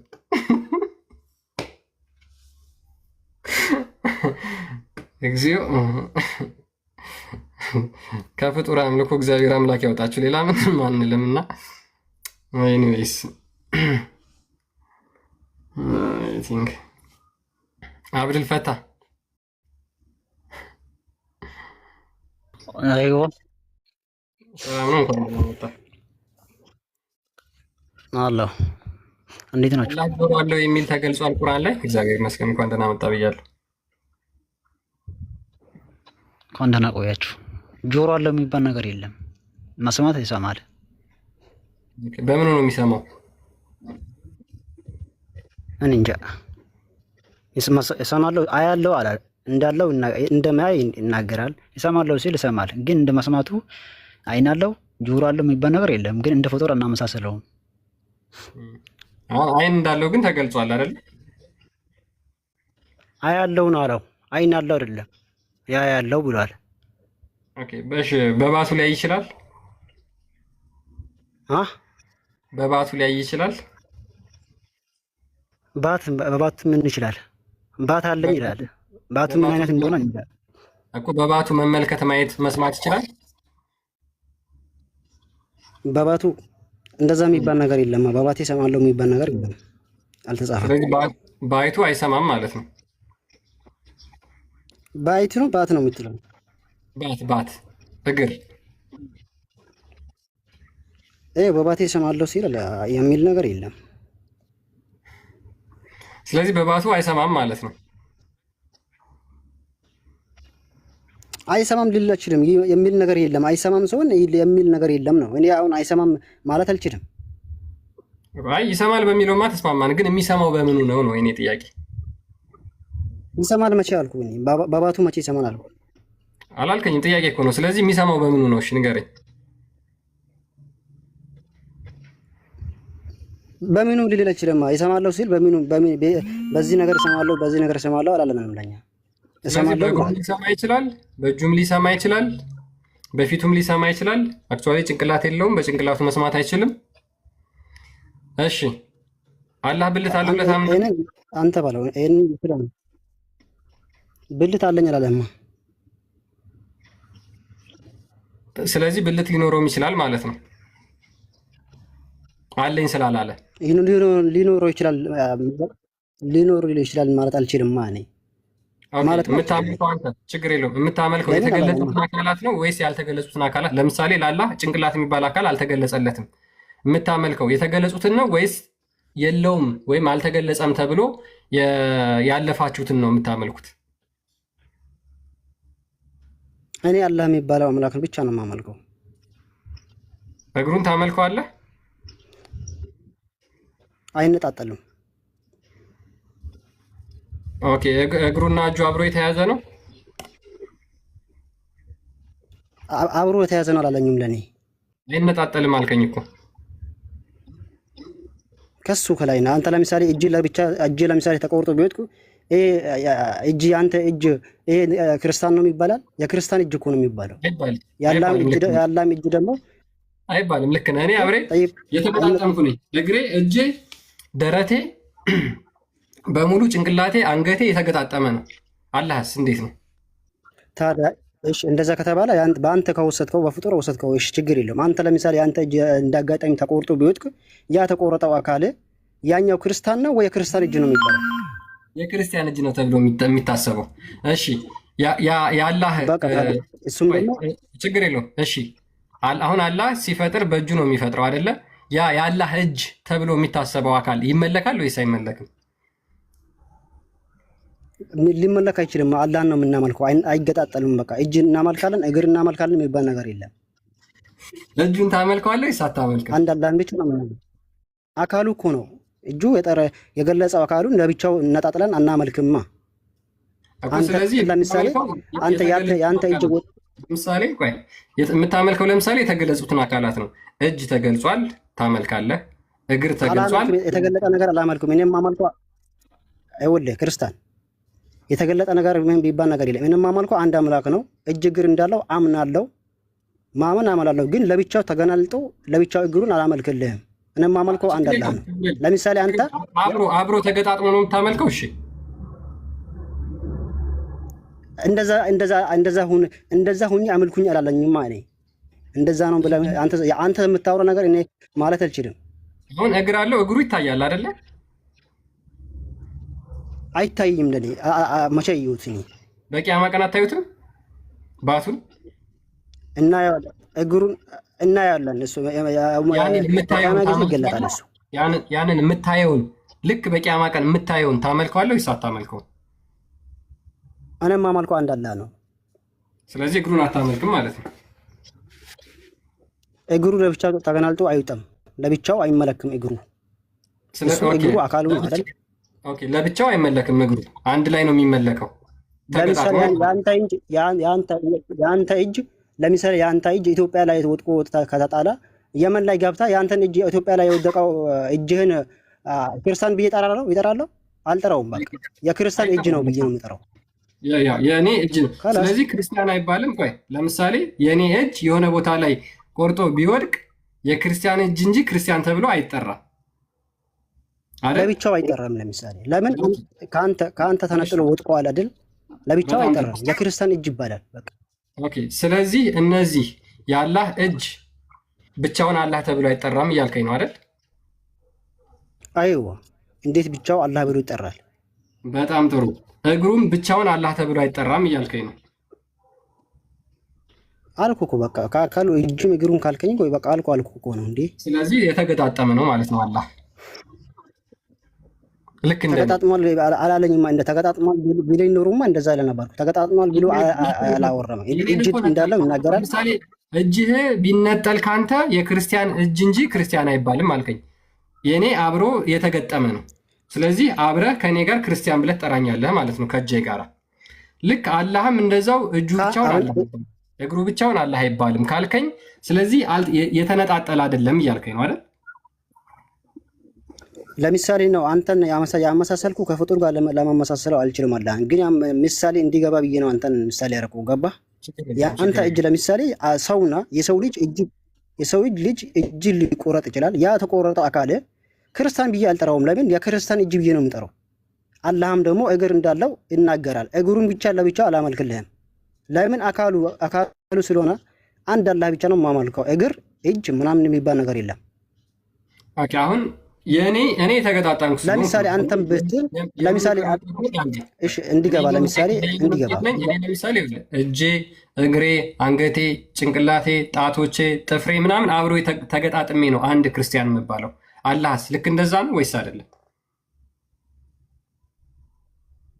ሰውን አንተ ከአንተ ጋር ላመሳሰልልህም አምላክ ነህ። ታዲያ አንተ ሰው ስለሆንክ በሰውነት ከኔ ያመሳስላለሁ ከፈለግ ከአምላክ ጋር አንተ ላላመሳስልህም። የአንተ አካል ለምሳሌ ተጎልጦልኛል፣ በሙሉ አካሉ ይገለጥልኛል። ግን የአምላክ አካሉ ደግሞ በሙሉ ሊገለጥልኝ አይችልም። እኔ ብታመሳስለው ባታመሳስለውም ለእኔ ሁለት ጥያቄ ስላለኝ በብዙ መጠየቅ ስለምችል ማለት ነው። እሺ አላህ ስለዚህ እኔ የተገጣጠምኩ ስለሆንኩ ለምሳሌ እኔ እጄም እግሬም አንገቴም ሁሉም አካላት የተገጣጠመ ነው። ስለዚህ አላህ ከኔ ጋር አይመስልም ማለት ነው አይደል? ፍጡር ነህ አንተ። ፍጡር አምላክ እንዴት ብሎ ነው ከአንተ የሚመሳሰለው? ችግር የለውም። እኔ ፍጡር ስለሆንኩ አላህ ከኔ ጋር አይመሳሰልም። እኔ የተገጣጠምኩ ነኝ። አንተ ለምሳሌ ተገጣጥመህ አንተ ሰው ነህ። የሰው ልጅ ስለሆንክ አላህ ከኔ ጋር አይመሳሰልም። ስለዚህ አላህ የተገጣጠመ አይደለም፣ የተበተነ ነው ማለት ነው። እጁ እዛ ጋር ሊሆን ይችላል፣ እግሩ እዛ ጋር ሊሆን ይችላል። የሚባል ነገር የተገጣጠምክ ነህ አልከኝ። ማስረጃ አምጣልኝ። አንተ የተገጣጠምክ ነህ ካልከኝ ራስህ ተናገርክ። እያየሁ ነው። ሰው ነህ እኮ አንተ ሰው ልጅ ራስህ ተናገርክ። አብዱልፈታህ ራስህ ተናገርክ እኮ አንተ የተገጣጠምክ ነህ። አንተ እጅና እግር የተገጣጠመ ነው። አላህ ግን አንተን አይመስልም አልከኝ። ስለዚህ እኔን የማይመስል ከሆነ አምሳ የለውም። አይመስልም፣ አንተን አይመስልም። ለምን ይመስላል ካልኩኝ ማየት የግዴታ አላህን ማየት አለብኝ። ገባ? አላየሁትም። አብዱልፈታህ በቂያማ ቀን ታየው የለ እንዴ? በቂያማ ቀን ስታየው የተበታተነ አካል ነው ወይስ የተገጣጠመ አካል ነው የምታየው? ከላስ ያኔ ካየሁት በኋላ ነገር አለ። ያው መልቂያማ ጊዜ እንነጋገራለን በሱ እስከ ላይ አላህ በጣም ጥሩ። ችግር የለውም። ስለዚህ አምላካችሁ ብትን ይሁን ዝርግ ይሁን የተበተነ ይሁን የተጣጠፈ ይሁን የተጠቀለለ ይሁን አታውቁትም ማለት ነው። እናመሰግናለን። አንዴ እንትን ይዝልኛል። ሁለተኛ እሺ ጥያቄ እኮ ነው። በቃ አላውቅም ካልከኝ አታውቅም። አምላክህ የታጠፈ ሊሆን ይችላል፣ የተጠቀለለ ስማ እኔ ሲሆን ለምሳሌ እኔ ተውኝና ማለት ነው። በቃ እሱ አምላክ መቼም አምላክ አሁን ለምሳሌ አንተ እግዚአብሔር የምትለው አምላክህ የገለጠልህ ነገር ብቻ ነው የምታመልከው። የምታመልከው ሰው የምታምነው አምላክ ካልተናገረ እንዴት ብሎ ነው ማየት አችለውማ? ታዲያ ካላየኸው፣ ካልሰማኸው፣ ካልተናገረ እንዴት ብሎ ነው ቆይ ይሄን ነገር አለው ብሎ አላህ በቦታ ይገለጻል አይደል? ለእኔ በቦታ ይሄ ቦታ ተገልጫ ይሄ ቦታ ይገለጣል ብሎ አልተናገረም። የሚናገረው መልቂያማ ብቻ ነው ለፍጡራት የሚገለጠው። በቦታ ነው ያለው አይደል? አሁን በቦታ ነው ያለው ወይስ ያለ ቦታ ነው ያለው? አላህ ከአርሽ በላይ እንደሆነ ተናግሯል። ስለዚህ በቃ ፍጡር ነው። በቦታ የሚገለጽ በቦታ ያለ ማንኛውም አካል ፍጡር ነው። በቦታ ፍጡር ነው የሚባል ነገር የለም። አልተጻፈማ። ታዲያ በቃ በቦታ የሚገለጽ ከሆነ ሁሉም ቦታ መገኘት የማይችል ኮርፖራል የሆነ ሊሚትድ የሆነ ስፔስ ላይ የሚገኝ ከሆነ ፍጡር ነው። ለምሳሌ አላህ ገሃነም ውስጥ እግሩን ያስገባል አይደል? አስገባል ሲሆን ለምሳሌ በገሃነም ላይ እግሩን ይላለው ሲል ያኔ አስገባው ብሏል። ይጭንባታል። እሺ አስገባው ብሏል። አስገባትና መጫን ምን አይነት ነው? እስኪ ልዩነት የለውም? ይጭንባታል። ችግር የለውም። ይጭንባታል አይደል? እግሩን በጫነበት ከተባለ በቃ እዛ እንደተባለ ነው። እግሩን ገሃነም ላይ በጫነበት ሰዓት እግሩ ከገሃነም ውጪ መሆን ይችላል። ከጀሃነም ውጭ ሊሆን ይችላል ብሎ አልተናገረኝም። ታዲያ ገሃነም ላይ ጭናል ሲባል ሰምቻለሁ አይደል? ሌላ ነገር ያወራው ነገር እንዴት ቢላወራ ይችላል? እግሩን ገሃነም ውስጥ ከጫነ እግሩ ከገሃነም ውጭ ሊሆን አይችልም ማለት ነው። አይ ይሆናል መሆን ይችላል የምትል ከሆነ ማስረጃ ታመጣለህ ማለት የምታመጣው ሆነ አንተ በዚህ ጋር በርደን ኦፍ ፕሩፍ አንተ ጋር አይሆንም ልል አልችልም እኔ። ስለዚህ እኮ አልኩ። ስለዚህ እግሩ አንድ ቦታ ላይ ነው የሚሆነው ያን ጊዜ ማለት ነው። ገሃነም ላይ ብቻ ነው የሚሆነው። ገሃነም ብቻ ይሆናል ብዬ አላወራም። ገሃነም ላይ ብቻ ነው የምኖረው ብቻ አላለም። ሌላ ቦታ የመሆን ቻንስ አለው። ይኖራል ብዬ ሌላ ቦታ የመሆን ቻንስ አለው። ሌላ ቦታ ሊኖር ቻንስ አለኝ ብሎ አላወራም። አላቅምም መልስ ነው። በነገራችን ላይ አላቅምም መልስ ነው። ምንም ማለት አላቅም ሰውን አልተናገረም። የምታመልኩትን አምላክ አታውቁም የምለው ለዛ ነው። እሺ አላህ ብልት አለው ወይስ የለው? ወደ መጀመሪያ ፖይንት ልመለስ። አንተ ታውቀዋለህ። አንተ እሺ፣ ወደ አንተ እንሂድና ለምሳሌ እንዲገባ እኮ ነው ንጽጽር ቤቱ ንጽጽር ቤቱ እግዚአብሔር ለአንተ ተገልጦልሃል። እግዚአብሔር ለአንተ ተገልጦልሃል። በቦታ የምትገድበው በቦታ የምትገልጸው አምላክ አይደለም እግዚአብሔር አምላክ። የእናንተ ግን በቦታ የሚገለጽ በቦታ የተገደበ ገሃነም እግዚአብሔር ተገልጦልሃል። ችግር የለም። እሺ እግሩን የሚያስገባ እግዚአብሔር መንፈስ ነው። እግዚአብሔር ተገልጦልሃል። አንተ እስካሁን የመለስክልኝ አላህን አይተኸው ነው እንዴ? እስካሁን መልስ የመለስክልኝ አላህን አይተኸው ነው? እንዲገባ እኮ ነው። አንተ እንዳወራው እኮ ነው። ለአንተ የኔን ጥያቄ እኮ ነው። ገባ? አንተ ለምሳሌ እግዚአብሔር ተገልጦልሃል ካልተገለጠልህ የጠየቅኩህ እኮ እኔ በተጻፈው ነው። አብዱልፈታህ በተጻፈው የአንተ አላህ ገሃነም ውስጥ እግሩን ያስገባል ብለህ ታምናለህ። ስለዚህ የአላህ እግር ገሃነም ውስጥ ብቻ የሚሆን ከሆነ ሊሚትድ የሆነ እግር ነው ያለው ማለት ነው። ሊሚትድ የሆነ የትኛውም አካል ደግሞ ፍጡር ነው።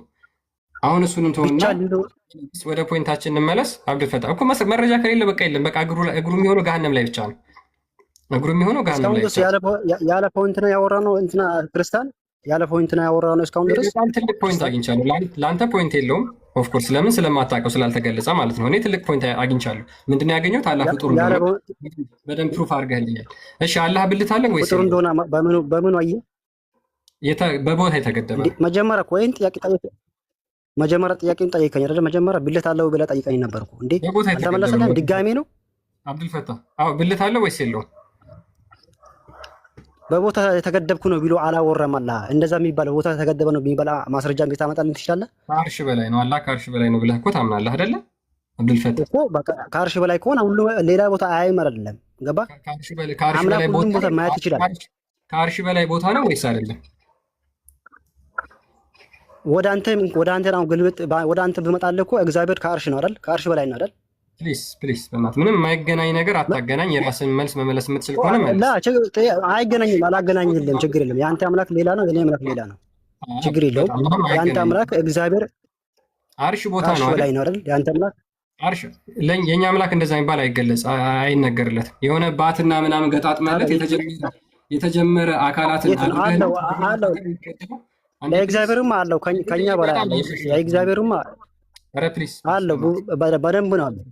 አብዱልፈታህ እግዚአብሔር መንፈስ ነው። በቃ መንፈስ ማውራሽ ለእግዚአብሔር እንዳለ ለነገር ብዬ ነበር። ችግር መንፈስ ከተባለ ሁሉ ነገር ስለሚዘጋ ችግር የለም። አላህ ብልት አለ። ለመንፈስ አካል አለው። ለመንፈስ አካል አለው። እንደዚህ የሚታይ የሚዳሰስ አካል ጭራሽ የለውም። የሚታይ በቦታ የተገደበ አካል የሚነገርለት አካል አለው ማለት ነው እኮ። የሚነገርለት አካል አለው። የሚነገርለት አካል አለው። መለኮት ብቻ ለሆነ አካል እንደዛ አይነገርለትም ብለን እኛ በክርስትናችን እናውቃለን። እናንተ ግን ችግር የለውም። አይደለም ክርስቲያን አዳምጠኝ፣ እሺ ለአምላክ እንጂ አትንኩኝ እንዳትልሽ። ንጽጽር ቤት እኮ ነው እኮ የኔን ጥያቄ መልስልኝ እኮ። አይ የማይሆኑ የተለያዩ ነጥቦችን እያነሳ ስለሆነ እኔ እግዚአብሔር መንፈስ ነው ብዬ እኮ አለፍኩ አይደል እኮ። እኔም ፖሊላ ጥያቄ አልገባው። ለምሳሌ አሁን እንዲገባ ከፈለግ እንዳልገባ መስሎኝ ነው። ገባህ? ተጨነቅ እንዲገባ የአንተ አምላክ ለምሳሌ አብዱልፈታህ ጥያቄ ካለ ጠይቃለህ። የኔን ጥያቄ ልጨርስና ሀሳብን አውራ። ችግር የለም። ግን አንተ አምላክ አካሉ ተገልጦለታል። በደንብ ነው ተገለጠለት።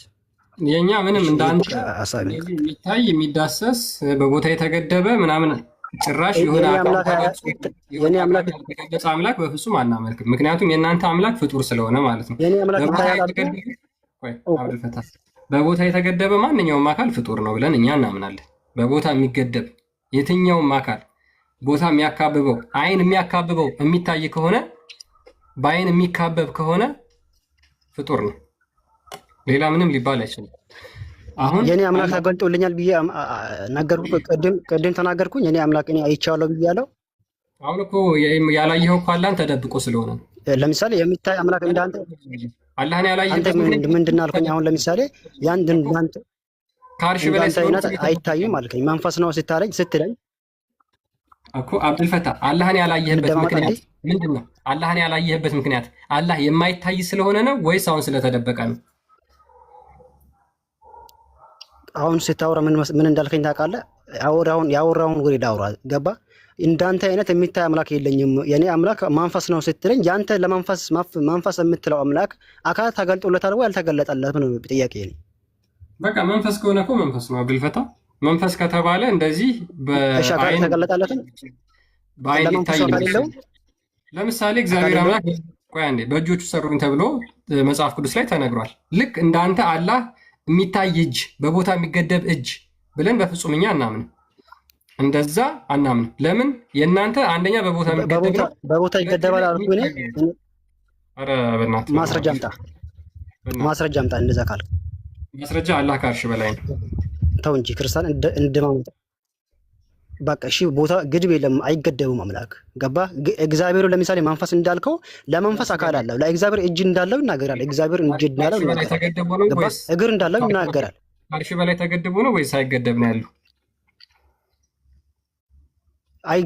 ተገድብ ያለው ብሎ አልተናገረም ማለት አምላክ ሊገደብ አይችልም። ሁሉም ቦታ ያያል፣ ይሰማል። በቃ እንደዛ ነው። ግን እሱ ያለው ከአርሽ በላይ ነው አለው። ሌላ ጉዳይ የለም። አርሽ ላይ ተቀምጧል ወይ እንደዚህ ተኝቷል ወይ ምናምን የሚባል አማርኛ የለም። አላህ ከአርሽ በታች አለ አልተናገረንም። ከአርሽ በታች አለው ብሎ አልተናገረም። ስለዚህ ያለው ከአርሽ በላይ ነው አይደለ? ከአርሽ በላይ ነኝ ብሏል። አይገደብለትም። አምላክ ሁሉም ቦታ ማየት ይችላል። አምላክ ነው። የፈጠረውን ፍጡር ማየት ይችላል። እግዚአብሔርም በዛው ልክ እግዚአብሔርም መስማቱም ማየቱም ይችላል አይደል? እግዚአብሔር አንዴ እኛ አምላካችን በሁሉ ቦታ ነው ያለው ብለን እናምናለን። አንተ አላህ በሁሉ ቦታ ነው ያለው ብለህ ታምናለህ? እሺ አምላክ ሁሉ ቦታ ካለ አንተ አጠገብ ላይ አለ አምላክ አንተ አምላክ እኛ ይኸውልህ እዚህ ቦታ እዛ ቦታ ምድር ሰማይ ብለን በፍጹም ለአምላክ አንተ በቦታ የምትገድብለት አምላክ አይደለም። እሱ በሁሉም ቦታ ነው፣ ያለ ቦታም ጭምር ያለ አምላክ ነው። አንዴ አሁን በጣም እየሰለችኝ ስለሆነ ማለት ነው አብዱልፈታ፣ የአንተ አላህ ከአርሽ በታች አለ? ከአርሽ በታች አለው ብሎ አልተነገረም። ታዲያ እኔ አርሽ ላይ ለምሳሌ አርሽ ነው አላህ ያለው የት ነው? አርሽ ነው አለው። ከአርሽ በታች ነው አለው ብሎ አልተነገረኝም። ታዲያ እንዴት ብዬ ላውራ? እግሩ ከአርሽ በታች አለ? እግሬ ከአርሽ በታች አለኝ ብሎ አልተነገረም። ታዲያ ተብሏል። ማስረጃ ያምጣል። ስለዚህ አላህ ከአርሽ በላይ ነው ያለው ማለት ነው። በቃ እንደዛ ብሎ ተናግሯል። ሌላ ጉዳይ የለም። በቃ የተገለጠው ነገር ተገልጦልናል። ያልተገለጠው ነገር አምላክ ነው። ስለ ራሱ ነው የሚያውቀው። እኔ ፍጡር ነኝ። አምላክን የማየው የውመል ቂያማ ጊዜ ነው። አርሽ ቦታ ነው ወይስ አይደለም? አርሽ ቦታ ነው ብሎ አልተጻፈልኝም። አርሽ ተብሏል። አርሽ ቦታ ነው ብሎ አልተጻፈልኝም። ቦታ አይደለም ትላለህ እንዴ? አንደኛው ሰማይ፣ ሁለተኛው ሰማይ፣ ሶስተኛው ሰማይ፣ አራተኛው ሰማይ፣ አምስተኛው፣ ስድስተኛው፣ ሰባተኛው ሰማይ ከዛ በኋላ ውሃ አለ ብላችሁ ታምናላችሁ። ከዛ መላእክቶች አርሹን ተሸክመውታል ብላችሁ ታምናላችሁ። ከዛ በኋላ አርሹ አለ ብላችሁ ታምናላችሁ። አላህ ከዛ በላይ ነው ያለው ስትል ቦታ እየገለጽክ አይደለም እንዴ? ወይስ የኡስታዞችና የሼኮችን ቪዲዮ አምጥተና ማለት ጉንጫ አልፋ ክርክር ለራሴ ሼክ ነው። እሺ ስለ ሼክ አይደለም እኔ የማወራው። ስለዚህ አንተ እየዋሸህ ነው ማለት ነው። ሼክ አንተ አሁን ሼክ ነህ፣ መስጊድ ውስጥ የምታስተምር ነህ።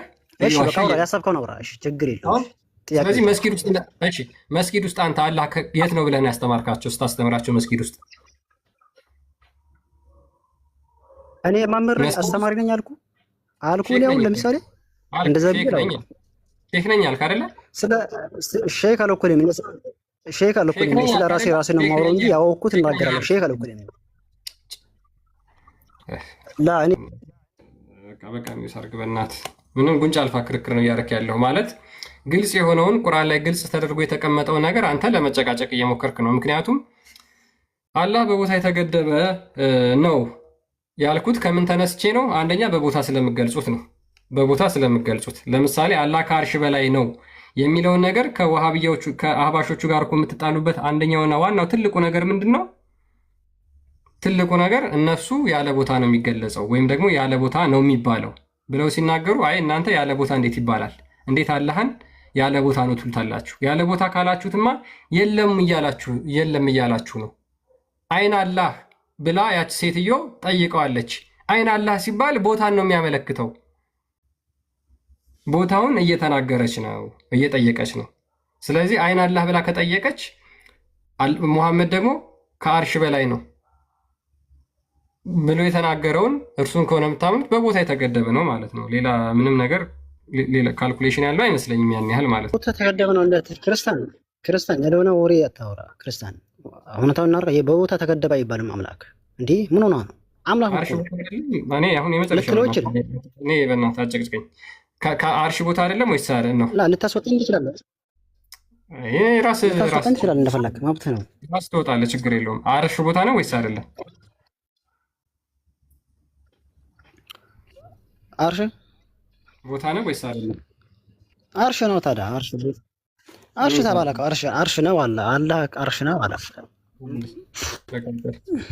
የማንም ሰገጤ አምጥታ እኔ ቁርአንና ሐዲስ የሚመራኝ እኔ ቁርአንና ሐዲስ ብቻ ነው የሚመራኝ። ሰው ሰገጤ ነው ይሄ አላውቀውም። ቆራርጣ መጣው ቪዲዮ አይደለም፣ ኡስታዝ ነው እሱ። እኔ አምነዋለሁ። እሱ ግን ስህተት ሊኖርበት ይችላል። አጋጣሚ ሰው ነው። ሰው እኮ ይሳሳታል። ይሄን ትቀበለዋለህ ወይስ አትቀበለው?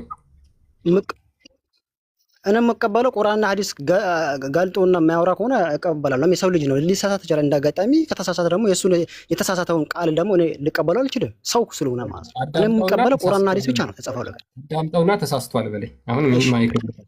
አዳምጠውና ተሳስቷል ልክ አይደለም በለኝ። ቢላ መካን አንዴ አላህ ያለ ቦታ አለ እኮ ማለት የለም ማለት ነው። ነቢዩ ሰለላሁ ዐለይሂ ወሰለም ያችን ጃሪያ ጠየቋል። አይን አላህ አላህ የት ነው? አይን የሚለው ቃል እኮ ቦታን እኮ ነው የሚያመላክተው። አላህ እሺ፣ አይን የሚለው ቦታ ነው የሚያመላክተው ብለህ ነው የምታምነው ወይስ አይደለም? አብዱልፈታህ የት ነው አለው? አይን አላህ ማለት የት ነው አለው? ስለዚህ አይን የሚለው ቦታ ነው የሚያመላክተው ወይስ አይደለም? አላህ ማለት የት ነው? አላህ አንተ አሁን ለምሳሌ አላህ የት ነው አለው ብትለኝ አልተገደበም ብለህ ኡስታዙ ራሱ ተናገረ እኮ። አይን አላህ ስትለኝ በቃ የት ነው አላህ ስትለኝ ቦታን እየጠየቀች ነው ወይስ አይደለም? አይን አላህ ባለ አለች እኮ የት ነው አለው አላህ። ስለዚህ ቦታን የጠየቀችው ማለት ነው አይደል? አይን አላህ የት ነው አለው። እሺ ቦታ የሚባል ነገር የለም። አይን አላህ የት ነው አለው ነው የምትለኝ። ቦታ አይደለም። አይን አላህ የት ነው አለው ነው። ድጋሚ አዳምጠው። አሁን በመጨረሻ ከማስወጣ ድጋሚ አዳምጠው። አይን አላህ አላህ የት ነው? አይን የሚለው ቃል እኮ ቦታን እኮ ነው የሚያመላክተው። ይሄን ትቀበለዋለህ ወይስ አትቀበለውም? ይሄ ንግግር አልኩ እኮ እኔ እሱ ያለው ምንድን ነው መሰለክ? አዳምጠኝ። አይን አላህ ስትለኝ አላህ የት ነው አለው። አይን አላህ የት ነው አለው። ንግግሩን ትቀበለዋለህ ወይስ አትቀበለውም? ተቀብያለሁ። ስለዚህ ቦታ ነው እየጠየቀች ያለችው ማለት ነው። ያውራ፣ ቪዲዮን አውራ፣ ጨምርበታ። ታዲያ እየጠየቀች ያለችው ቦታ ነው ወይስ አይደለም? አላህ የት ነው አለች። ከዛ እሺ የት እንዳለ እስከሄድ እናገራለሁ። የጠየቀችው ቦታ ነው ወይስ ተሳስቷል ይላሉ። በውስጥ ቦታ ነው የጠየቀችው ወይስ አይደለም? እሺ የመጨረሻ ነው አሁን የምሰጥቻ ቦታ አልተለም። አላህ የት ነው አለው እኮ። አንተ ምን የለውን ሐሳብ እንዲያወራልን ሚዩት አድርግ፣ በቃ ሚዩት አድርግና አዳምጥ። ሁሉም ቢላ መካን አላህ ያለ ቦታ አለ እኮ ማለት የለም ማለት ነው። ነቢዩ ሰለላሁ ዐለይሂ ወሰለም ያችን ጃሪያ ጠየቋል። አይን አላህ አላህ የት ነው? አይን የሚለው ቃል እኮ ቦታን እኮ ነው የሚያመላክተው።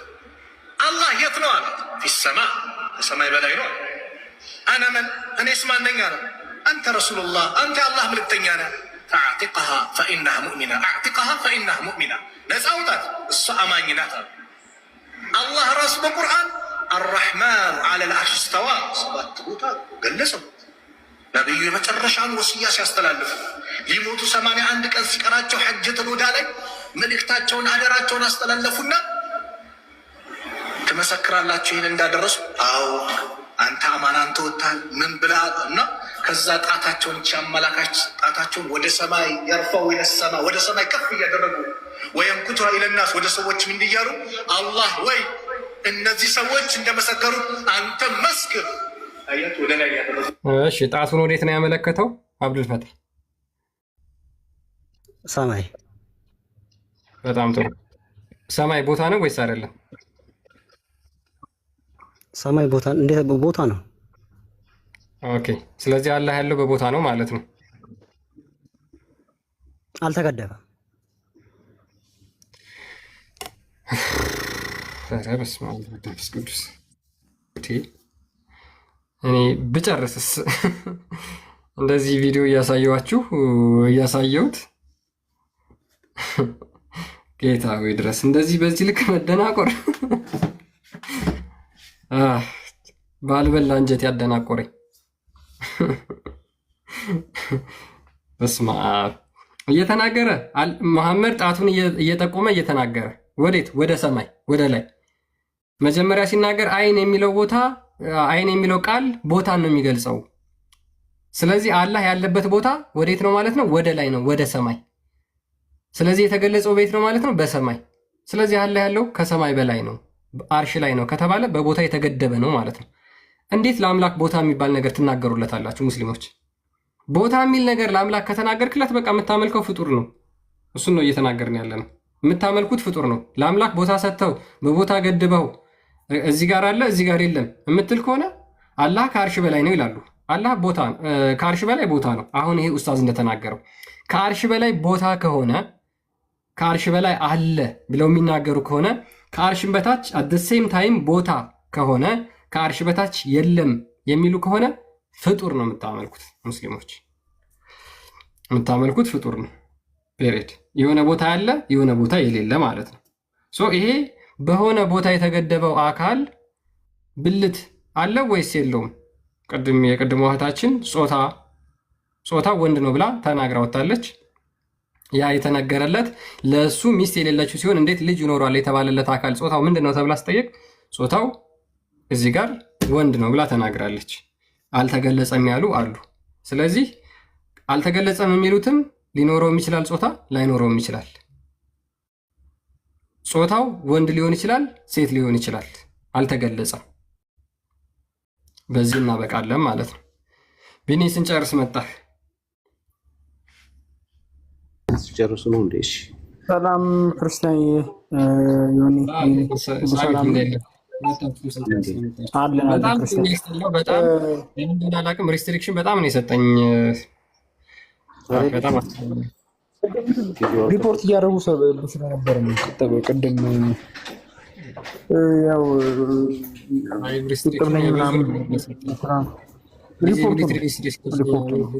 ሪስትሪክት ያደረገው በነገራችን ላይ ክርስቲያኒ አሁን እኔ ሁሌ እፎይም የሚያነሳው ሀሳብ ነው በጣም የሚገርመኝ 124,000 ነቢያት ተልከዋል ይባላል በእስልምና።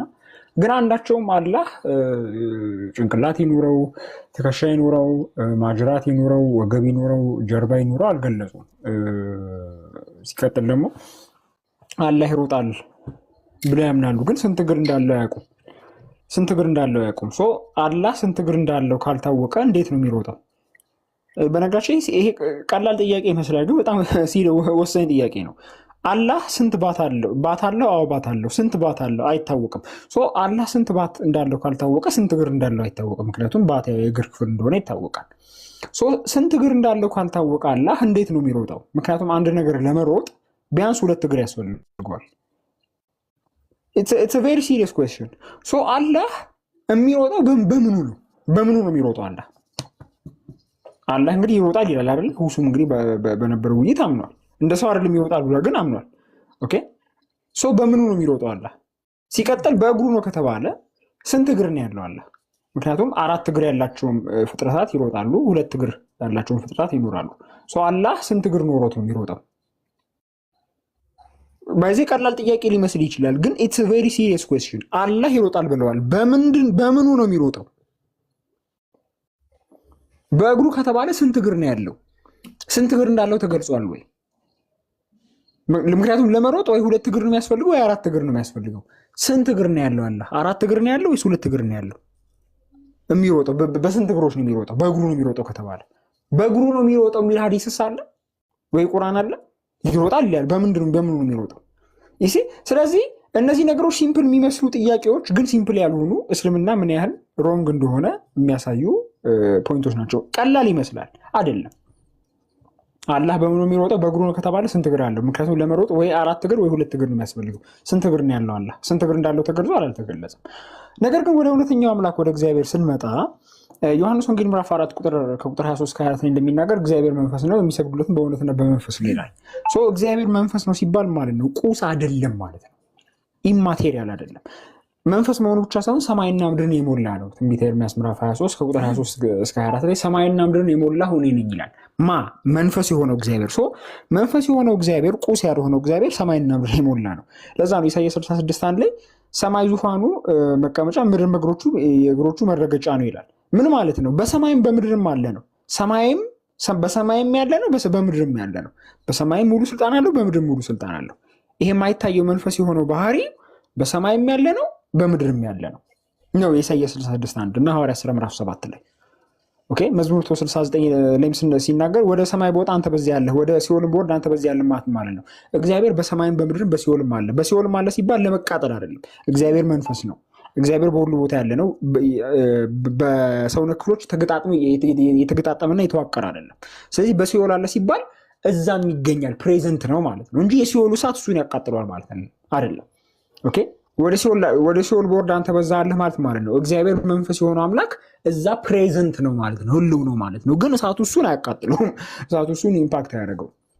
ለዛ ነው ሐዋርያት ሥራ ዮሐንስ ላይ ምዕራፍ 4 ላይ በእግዚአብሔርና በበጉ ፊት ይቃጠላሉ። ለምን? እግዚአብሔርና በጉ በአንድ አምላክነት ሰማይና ምድር የሞላ ስለሆነ ማለት ነው። ስለዚህ ይሄ እግዚአብሔር ወይም መለኮት መንፈስ የሆነ በቦታ የማይገደብ ሁሉን ያካበበ ስለሆነ ከተለያዩ የሰውነት ክፍሎች ደግሞ ከተለያዩ ኮምፖነንት የተገጣጠመ አይደለም። ይሄ ዲቫይን ሲምፕሊሲቲ ነው። የቤተክርስቲያን አባቶች ይሄን ለማስተማራቸው በቃ ተቆጥሮ የማያልቅ ሊትራሊ ተቆጥሮ የማያልቅ ማስረጃ ልሰጣችሁ ይችላሉ ለዲቫይን ሲምፕሊሲቲ። በነገራችን ላይ ዲቫይን ሲምፕሊሲቲ ማንም አግሪ የሚያደርግበት ማንም የሚጣለበት ፖይንት አይደለም። እንዲሁም በአብያተ ክርስቲያናቱ መካከል ያለው ዲቤት አብሶሉት ዲቫይን ሲምፕሊሲቲ ነው ወይስ ዲቫይን ሲምፕሊሲቲ ብቻ ነው እንጂ ዲቫይን ሲምፕሊሲቲ ነው ወይ ብሎ ማንም አይጣልም። ሊትራሊ ተቆጥሮ የማያልቅ ማስረጃ ልሰጣችሁ ይችላሉ ከሰከንድ ሴንቸሪ ጀምሮ ከቤተ ክርስቲያን አባቶች። ኦኬ።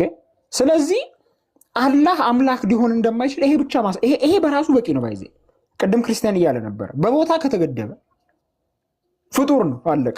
ምክንያቱም ፈጣሪ ማለት ነው በጊዜም አይገደብ በቦታም አይገደብ ቁስ ያልሆነ ማለት ነው። ምክንያቱም የቁስ ፈጣሪ ከሆነ የጊዜ ፈጣሪ ከሆነ የቦታ ፈጣሪ ከሆነ እሱ ራሱ በቁስ ሊገደብ አይችልም። እሱ ራሱ በቦታ ሊገደብ አይችልም። እሱ ራሱ በጊዜ ሊገደብ አይችልም። በቦታ ከተገደበ ቻው አምላክ አይደለም ጣዖት ነው። አምላክ ነው የምትለው ከሆነ ኦኬ። እና ይሄንን ማወቅ ያስፈልጋል ማለት ነው። ቀጥል ክርስቲያን። ምንም ግልጽ ነው። አላህ የሚባለው አምላክ ነቢያቶችና ሐዋርያቶች ያላስተማሩት ከዛም በኋላ አባቶች ያልሰበኩት አምላክ መሆኑን ከዚህ መረዳት እንችላለን። በነገራችን ላይ እነሱ አምላካቸውን በጭንቅላታቸው ስለው ነው እያመለኩ ያሉት እና ከዛ አንጻር ነው እግዚአብሔር አምላክ በቃ ግልጽ ነው። ከመጀመሪያውን ጀምሮ እንደተናገር ነው እርሱ መንፈስ የሆነ በሁሉ ቦታ የመላ አምላክ ነው። እንደዚህ ለሆነች አገልግሎት ብቻ የምትውል የሆነች አካል ያለችው ኢማጂን እስኪ አምላክ ጆሮ ሰጥተው ከጆሮ ውጭ አይሰማም በጆሮ ነው የሚሰማው ስትል፣ ለአምላክ አይን ሰጥተው ከአይኑ ውጭ መስማት አይችልም ስትል፣ ማየት አይችልም ስትል፣ አይኑ የሚጠቅመው ለምንድን ነው? ለማየት ነው። ከአይኑ ውጭ ማየት ይችላል? አይችልም። ይህ እኮ በቃ ጸዴ ፍጡር እኮ ነው። ይሄ ጽድት ያለ ፍጡር ነው። አላህ አይን አለው ከአይኑ ውጭ ማየት ይችላል ወይስ አይችልም ተብለው ሲጠየቁ አይ አይችልም የሚሉ ከሆነ በቃ ይሄ ፍጡር ነው። ስፔሲፊክ የሆነች አካል ሰጥተህ ስፔሲፊክ የሆነ ፈንክሽን የምትሰጠው ከሆነ ይሄ ፍጡር ነው፣ ሌላ ምንም አይደለም። ይህ የሆነው አካል እያንዳንዱ ስፔሲፋይድ የሆኑ ፈንክሽኖች ያሉት ስፔሲፋይድ የሆኑ አካሎች ያሉት አካል ጾታው ምንድን ነው ብዬ ነበር ስጠይቅ የነበረው። ጾታው ምንድን ነው? አንዲት ባለጌ ጋጠ ወጥ ልጅ ሰሞኑን እየተናገረች የነበረችው ነገር ስለነበር ማለት ነው። እና ያንን በተመለከተ እነዚህ አካላት የተገለጹ አካላት ካሉ ይህ ባቱ ተገልጿል፣ እግሩ ተገልጿል፣ እጁ ተገልጿል፣ ወዘተርፈ የተገለጹት አካላት አሉ። ጾታውስ ብልትስ ሊኖረው የሚችለው የወንድ ልጅ ነው የሴት ልጅ ነው ወይስ የለውም? ስልብ ነው።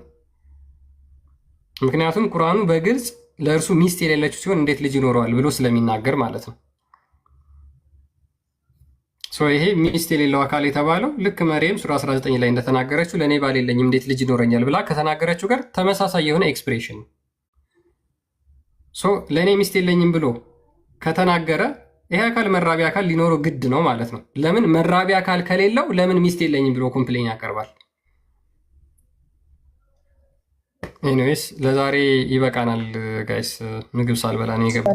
አንድ የሚጨምረው ነገር እንደው አስፈላጊ ስለሆነ የዘለልኩት ቢኒ ይቀጥል። ሶሪ ስራስ ብዙ ነው እንችል እናወራ ትንሽ ብቻ ምንድነው ሙስሊሞች የሚሉን አምላካቸው አለ በፍጥረት ውስጥ አይገባም ነው የፍጥረት ውስጥ የለም። ይሄ ዛት የሚባለው ወይም አካሉ የሚባለው ካርሽ በላይ ፕሬሰንሱ አለ ይላሉ። ባይዘው አንድ ሰው ሞተ የሚባለው ምንድነው? ነፍስና ስጋው ሲለይ ሙት ነው የሚባለው። ነፍስና ስጋው ሲለይ አንድ ሰው ሙት ይባላል። አላህም በፍጥረት ውስጥ ከሌለ ለፍጥረቱ ሙት ነው ማለት ነው። በፍጥረት ውስጥ የለም።